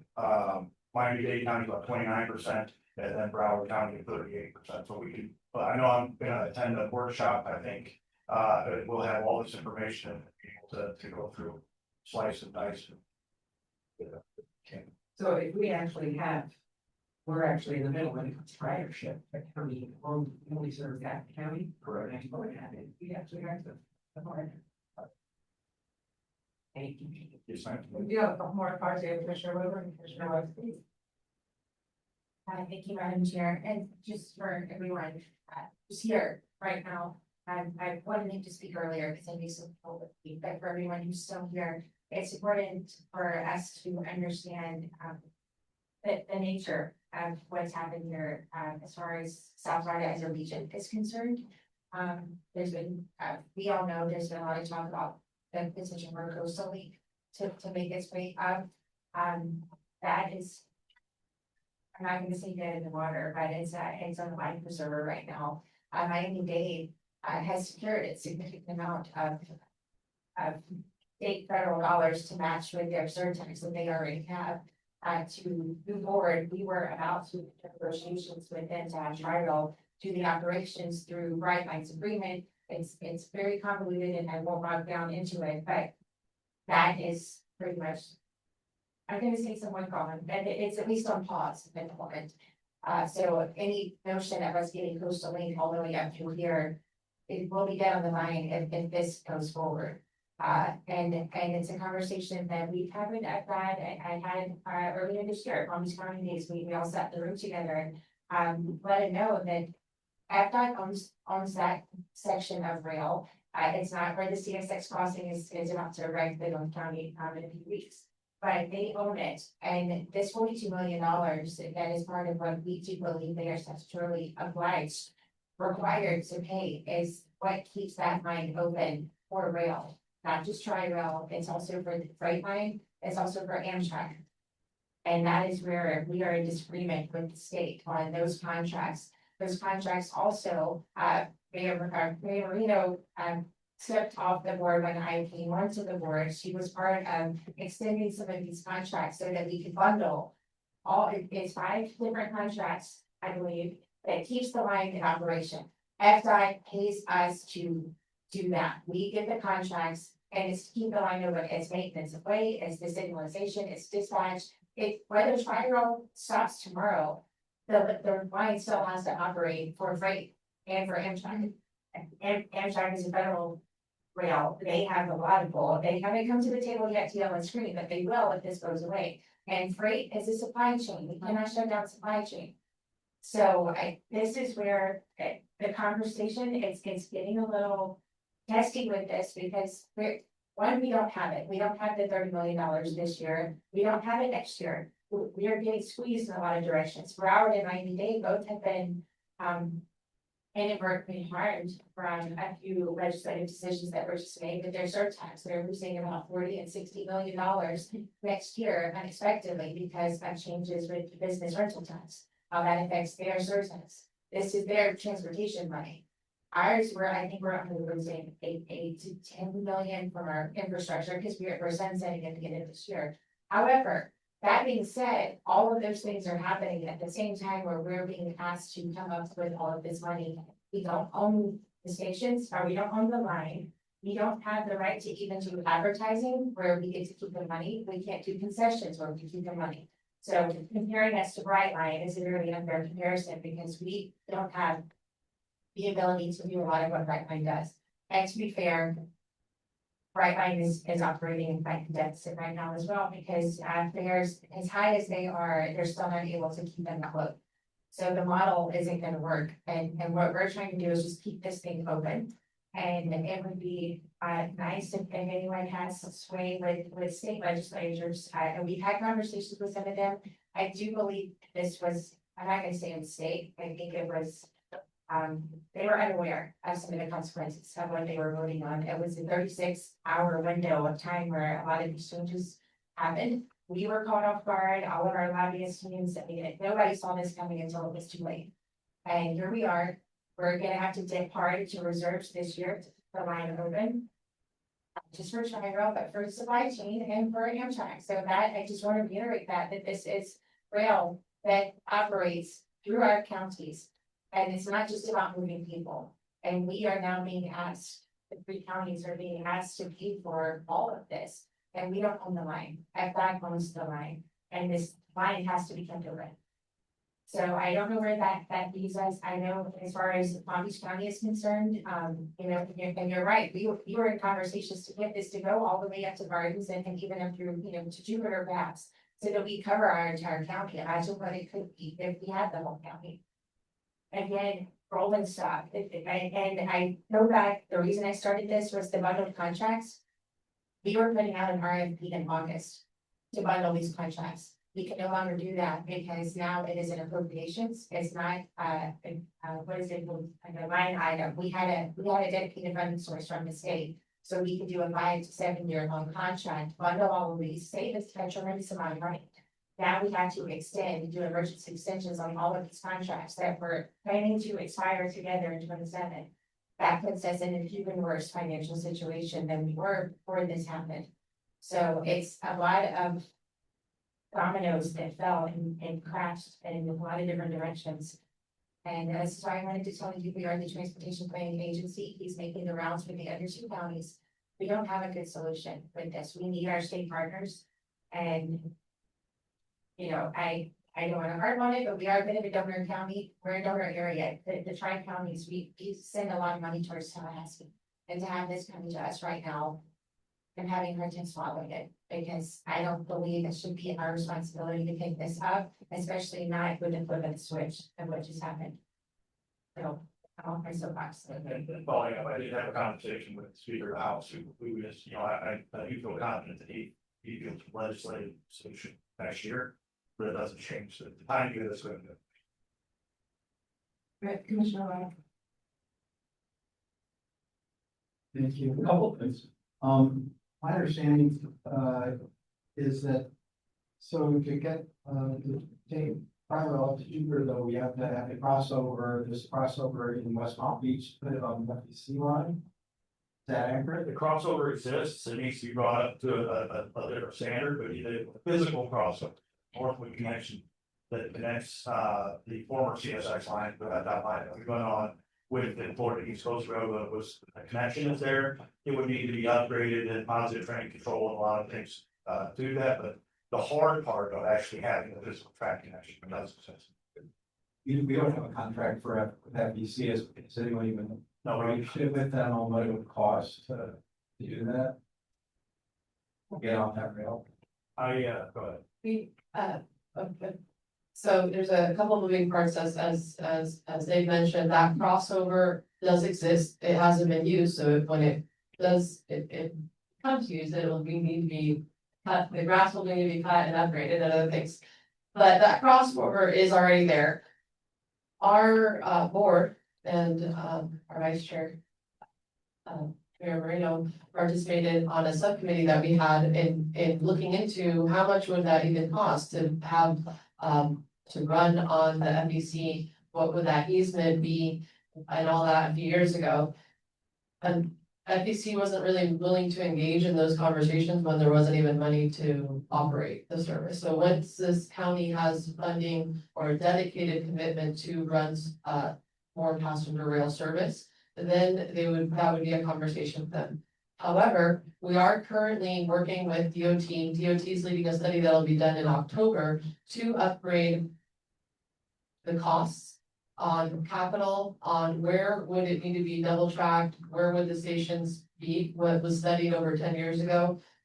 Verifying all that information, which would be really great for the countywide transportation master plan, also our long range plan.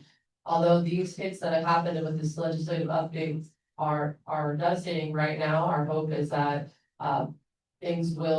a new funding source will be resolved, other grant opportunities will happen, something will have to give. As Dave mentioned, Tri-Rail currently takes an entire lane of traffic off I-95, and as we know, I-95 can't be widened too much more, so it's a huge benefit to our community. Tri-Rail also, as Dave mentioned, has 33% of the ridership in the Tri-County region, and that's only half of we have 6 stations that go to Magnolia Park. It doesn't cover the whole county, but as you travel south to Miami, even to our airports, Fort Lauderdale Airport, Miami International Airport, I know many people that live in central, western, northern county, or even in Martin County that drive down and take Tri-Rail all the way down because they don't want to drive. So it is serving a lot of people in this county. And, we're looking forward to this workshop in August. Hopefully, this is an ongoing discussion. DOT, our partners at DOT, at least that we speak to, are very much in favor of Tri-Rail. I spoke to Secretary Braun the other day. They were caught off guard too. So this is something that was unexpected, as Commissioner Woodward said, and that everyone's trying to figure out what's the next step. So, and then Miami is projecting a $400 million shortfall this year. So I don't know how they're gonna be able to participate. Yeah, I was at their commissioner meeting yesterday, yes, you're correct, and I want to say, when the conversation with FDOT to me was, the meeting plan. Doesn't need to be this year, but I don't know that it's next year, that's not my Tri-Rail thing. But they're looking for a plan of a long range vision for how we launch them.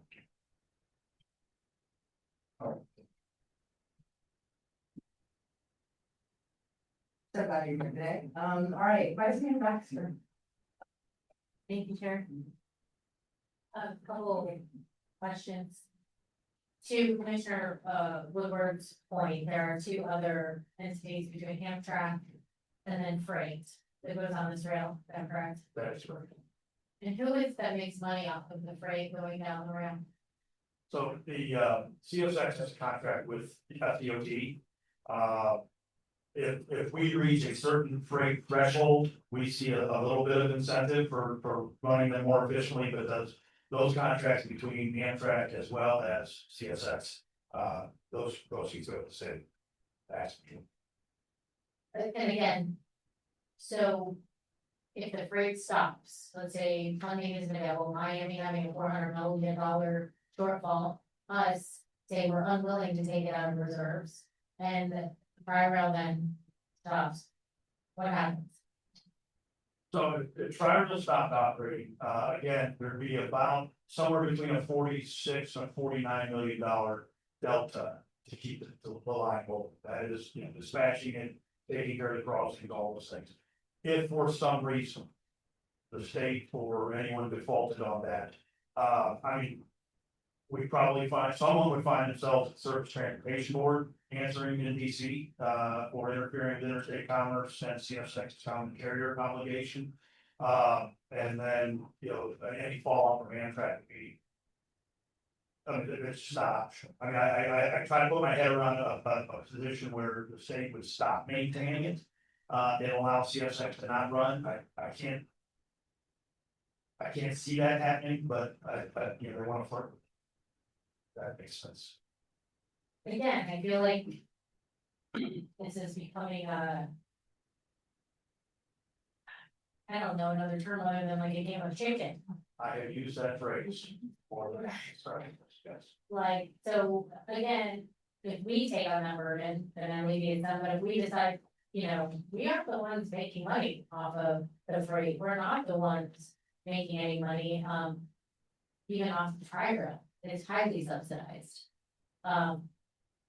So where's our incentive to dig deep to make up these dollars? I would say, so in the statute that created tri-rail to help things, there is language that, if the state becomes, if their costs are taken out, then the assets are conveyed. So how those are conveyed, it says conveyed as FRTA, I'm sure it could be conveyed to counties. Those agreements then between CSX and FDOT and Amtrak and FDOT would all have to be renegotiated, between the counties, resident, or whoever that party was. Because I mean, it's not a tremendous amount of money, but the line haul coming out of CSX is revenue. Amtrak pays basically, you know, their share of maintenance, which isn't a lot, but I would say that those revenues from CSX and Amtrak would have to be negotiated and how they go to. As well as the stations and the rights to the stations, naming rights to the stations, advertising stations, fiber optic leases, air rights, all the different possibilities that there are for, you know, 80 miles of right of way. Those would have to be, those are all tangible assets that would have to be negotiated, state, counties, and so on. I would like all of that information in the scenarios, the different scenarios, if we did X, what happens? When you come to our workshop, and I greatly appreciate that. Absolutely. Thank you. Well, seeing the other cards.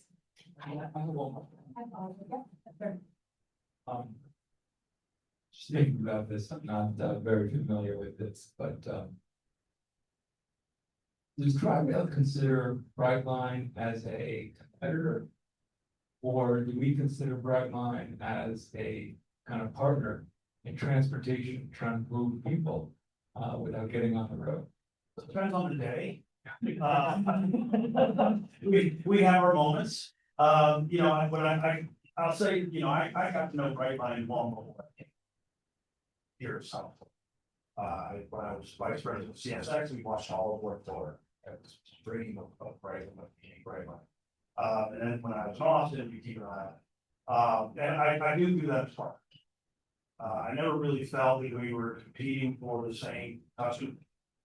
And I also think that when you look out at transportation partnerships or options here in South Florida and just national, you know, I kind of liken what Brightline's done here to what, you know, we saw in the mid-80s in the auto industry, right? Brightline has changed everyone's perception of rail travel. National. So we have, you know, Brightline South Florida that goes up to Orlando, they're trying to expand to Tampa, they made rail sexy again, right? I wouldn't call us sexy, but people who never really thought about riding a train, you know, the Brightline, you know, they see Tri-Rail's got, you know, those little difference, you know, but I think we've seen trackable ridership from people who, we certainly see them on our express trains. But I do think, you know, Brightline changed, what I feel is future of rail in the United States, and in most part, in expectations, right? And similar to what we saw in the 80s with cars, we saw the United States automakers really up their game, in order to compete with the new, the people who disrupted the market. And Brightline is a market. You know, I will say, I haven't been on a passenger train that long, but I will say that we were all very comfortable. And I would say that, you know, when I came here to view this line, I said, you know, people hate it when I say it, but I said, look, we got 11,000 riders a day who prove they will put up with anything. Don't need to improve, right? We spent 3 years towards these contracts and improving mine, not only for our customer satisfaction, rider experience, but to be able to find efficiencies in these contracts. That was, for anyone who, you know, like we're things were expensive and overpriced, we are. Because, you know, we needed to get these contracts in, and we needed to present a really good railroad to these contractors and have competition and have a railroad people want to bid over. That has been kicked down the road now. But I don't see them as competition. I do see them as partners, and I think that for the passenger rail industry, they are a fantastic thing to make solving off our class. Appreciate that.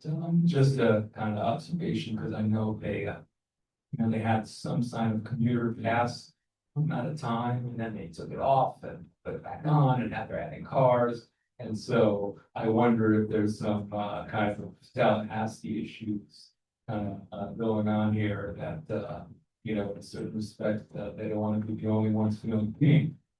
And you know, I hope that's not. Well, I will say, and I believe that when they say they, you know, they don't want to, they're not in a queue, they're intercity passenger rail, they want that Orlando. Trip, great trip, my son used to, you know, it's fantastic. The commuter, you know, they love to see commuter rail over there, because then, you know, there's speeds that one. But I don't think they want to, I know they don't want to operate. They want to see through the city, which is a great product. Just the last point, you know, I know that we have a significant housing shortage. And when we look at the transportation issues, I consider a lot of the time the affordability issue, and the workforce housing issue, the fact that our workforce, they're not always on I-95, they're on these trains. And at least in Boca Raton, when I go to the Tri-Rail station or I ride past you or whatever, I see people getting off the train and then getting on their little scooters and going to work, going to school. And likewise, getting on the Tri-Rail and going to West Palm Beach to go to school, to go to Dreyfus, to go to these things. So, again, I see people commuting from other counties to come to work in Boca Raton, to come to work in West Palm Beach, whatnot. And it's an economic driver that I think, yeah, I know it's one lane of 95, but I think, you know, this is the level of the workforce that will never be on 95, meaning that they can't afford their own cars. They're working in restaurants, they're working in hotels and whatnot. And they're huge economic drivers. So, you know, I know we have to think a little bit more holistically from Tri-County issue that our workforce is participating. It's not just about ridership. Really, it's a, you know, it's a little bit more than that. So I appreciate it's a very complicated issue. And like I said, well, I'm happy to learn about, continue to learn about it, and read all the data. Absolutely, we will. And please let us know. Thank you. Vice Doctor? Thank you. Thank you for that.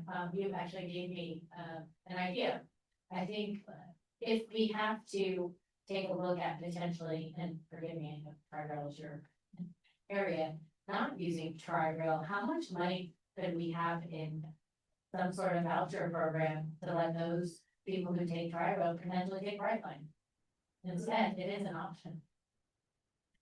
And I'm saying funding wise, that we're spending millions and millions and millions on one track. I mean, instead of that, I'm not saying that this is what I want to do. I'm saying there are other options out there. That Tri-Rail is not the only option. I mean, if we want to keep those people on trains and commuting them from downtown to up here and wherever they need to go, I just don't want us to feel trapped into one particular rail line and service for our residents when there's other options with a lot of dollars on the table. Thank you. I agree. The one thing I would point out is that in this county, we have 2 Brightline stations. So you would be limiting people to be able to use that to only go to West Palm Beach or to Boca Raton. And then in Broward, it's only Fort Lauderdale. Is that in Sure Miami or? I'm sure it's fine. Okay, and then so the only stop in Broward is Fort Lauderdale, and then the 2 stops in Miami County. And to subsidize that, again, right now, we don't have the money to put towards what is being requested by the states and to consider vouchers. I'm not sure what the average price is, but again, limited stops, and they're not going to expand any more stops. They like their intercity stops. And it's just to get us to the point where we can duplicate what is already existing in 19 cities or 19 stops throughout all 3 counties. We just don't have it. I agree. I'm not saying we have to limit ourselves to that. I think that initially when in the 80s, when this came to be, if it had gone on the FBC tracks, it would go through 42 downtowns from Miami through here. But at the time when this was put together, the focus was 95. And so we have to deal with what is existing. And 2 stations in this county, I would not want to subsidize 2 stops, even though one of them is my city, but I still would not want to subsidize that. Yeah. How many current,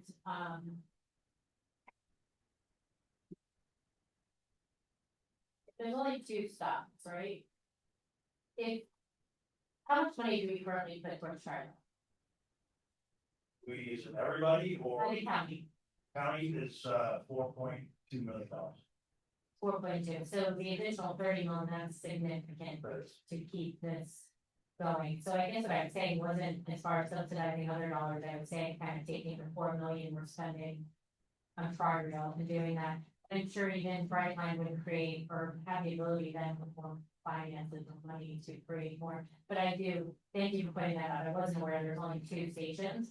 I'm sure they would be incentivized to build more if we went in that direction. But again, And that was the cost of these plan, they want commuter rail, they don't want to operate it, that was, they wanted us to operate the multiple city stops, they don't want one to do. they're not how much money for it, no, they don't wanna operate it. Gotcha. All right, well, thank you. Deputy Mayor, Matt. Thank you, Chair Reed. Thank you, Chair Reed. Thank you for all the information today. I just had a question only because I ride Tri-Rail often. And I would say 9.5 times out of 10, my ticket never gets checked. How much money are we? How much money are you losing in, I want to say, fare evasion? I actually buy a ticket every time I get on, but I'm sure there are many that have learned their tickets aren't gonna get checked, so they don't even purchase a ticket. How much money is being left on? So it's hard to quantify how much we're losing, but we have changed our policies here in the last 60 days. We've had a policy of, multiple warnings. Warning after warning after warning, where we really reward that behavior, right? We did talk people with you can ride for free, you get a warning, you ride to your destination. After the June board meeting, we set up, we did a brief educational campaign, and then we changed with our guards and fare enforcement that, if you've had a warning, you're escorted off the train. So you no longer get the ride to destination, you get 1 warning. I've never made an honest mistake twice, so you get 1 warning, and we're not perfect either. But you get 1 warning, and then you're asked to leave the train that day, so I'll get a system to track everything, so if you refuse to get ID, you're also escorted off the train. So that is a culture change now. For us and our riders, I can tell you, we're putting off, between 25 and 35 people a day, daily right now. Are there ways to mitigate that fare evasion where, I mean, I don't know how much it costs to, like when you get on the subway and you have to, you hit your tap your card or something before you ever even get access to the platform. If I could figure out a way to get funding, like federal funding. No, It's a very valid question. We bring in about $15 to $16 million fare revenue annually. System recently installed, I think Metrolink installed turnstiles on one of their lines, $65 million to install. They're a bigger line than we are, so it would be a fraction of that, so, I'd have to figure out where to get funding, and I would be, if I was starting over, I would never, ever design offices. They would all have turnstiles and all have ways to get it out, because then I wouldn't have, if I had security on the platforms, I wouldn't have that much security on trains, all those things that people buy into. Even, I just left a convention out here, this is a universal. In New York, was estimated they lose over $1 billion a year in variation, and they have, giant gates and everything else. It's amazing to me, I read reports every morning, it's amazing to me the lengths and creativity that people go to not pay a fare. I've seen them, car to car. Oh, car to car, lock in the bathroom, and we chase them, and it's always the game. And we're hoping that culturally people figure out that you're gonna be asked. And if you don't have a ticket, you've been warned before, you're gonna be escorted off the train, and you choose not to leave the train, which is another thing that's amazing to me, somebody, you say, I'm not leaving. And so then we delay the train, waiting for law enforcement to remove the person. So, I got probably 10 more years to work, I think, so I'll fight for 10 years, and then when I retire, but it is a constant struggle, and it's frustrating, and it's not, the person that's most frustrating for, to your point, this person who buys a ticket, and gets on there and buys the train, sees other people. Thank you, Dave, for being here today. I think this is a very important discussion. I know that it's kind of a prelude. Some of these are really great and valid points that hopefully will be covered in more depth at the county workshop. To Vice Mayor Baxter's points, the Brightline is an option, but because it's a private operator, it's like an airline, so supply and demand. Like, if everyone wants to get on the Delta plane, the Delta ticket's gonna be very expensive. So, but it is an option. But the impact, I think one of the points that Vice Mayor Baxter made about, well, we're not making money off the tri-rail, but the counter to that, which would be good to have more information at what are the economic impacts and the economic benefits of tri-rail? Maybe it's not an immediate monetary impact of that dollar that you bought your ticket, but all the people that are going to work, all the counter to like, if you don't do that, what happens to everybody? The economic impacts of freight to our economy, to our tourism, to all the other things, because, APTA puts out the stat that for every $1 invested in transit, you have $5 in economic return. Well, what's the tangible connection there, and can there be more education on that here in our county, in our region of that? In our work program, we have over $4 billion in the next 5 years, 4 billion in this county just for transportation, mostly roadway windings and things like that. But if the roadways cost a lot of money too, so they're having an economic benefit. If they are charging tolls, there's return on it. But I think that's a valid point. What's the economic impact of it at a broader perspective? And I think we don't have that specifically for tri-rail. We have, high level APTA information, some other comparisons. Had we known this was coming, we probably would have spent some money to prepare for it. We obviously have to have those studies done to look at and see exactly what it is. So that's part of the value system, right? It really all comes out of the value system. Right? Is this worth what we're paying? And that's a judgment call, and that's a statement. It's not, wherever you fall on that, doesn't make you a good person, a bad person. It makes you fiscally responsible and then being able to make a choice. That's all it is. I don't, thank you. I don't get emotional about it. It's they're facts, right?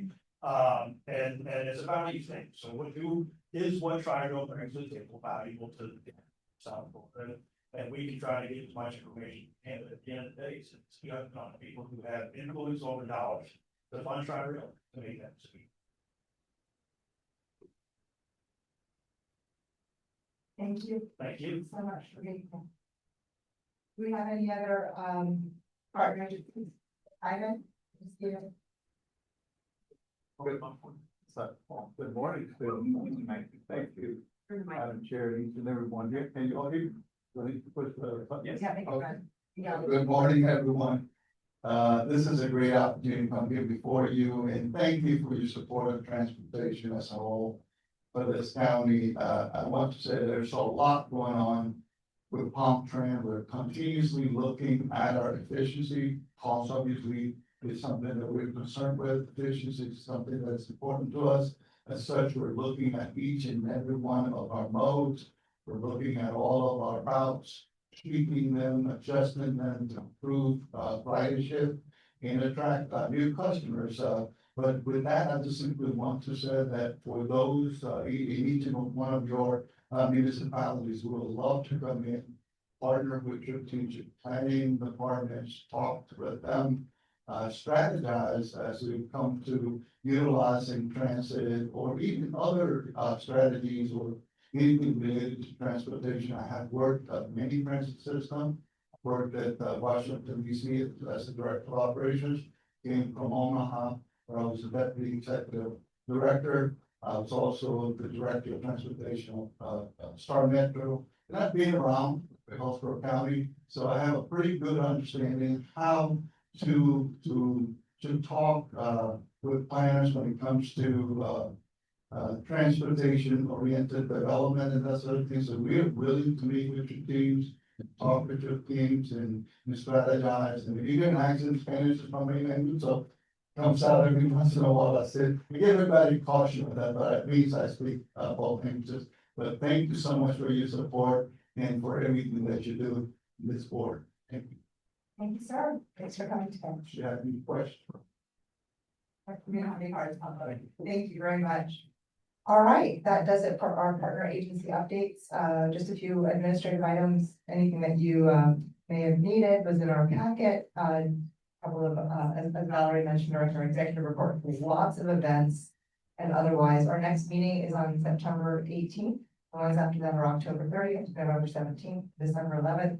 Before we close out our year, right? So I want to have a huge shout out to staff. This is one of the best ones we've ever produced. And there's a lot of collaboration involved in it, and also to our governing board who brought us to this wonderful document. Keep it close, share it, if you need some for your, commissions, I'm sure you're able to get them.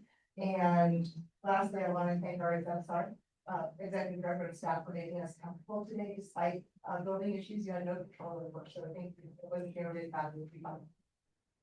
Thank you so much, and thank you all for sticking around, in this situation. And just a point, just a clarification, we don't have any, August or November meetings, so as Sherry noted, we have, September, October, and December. So we look forward to seeing you there. Thank you all. I think that we're going to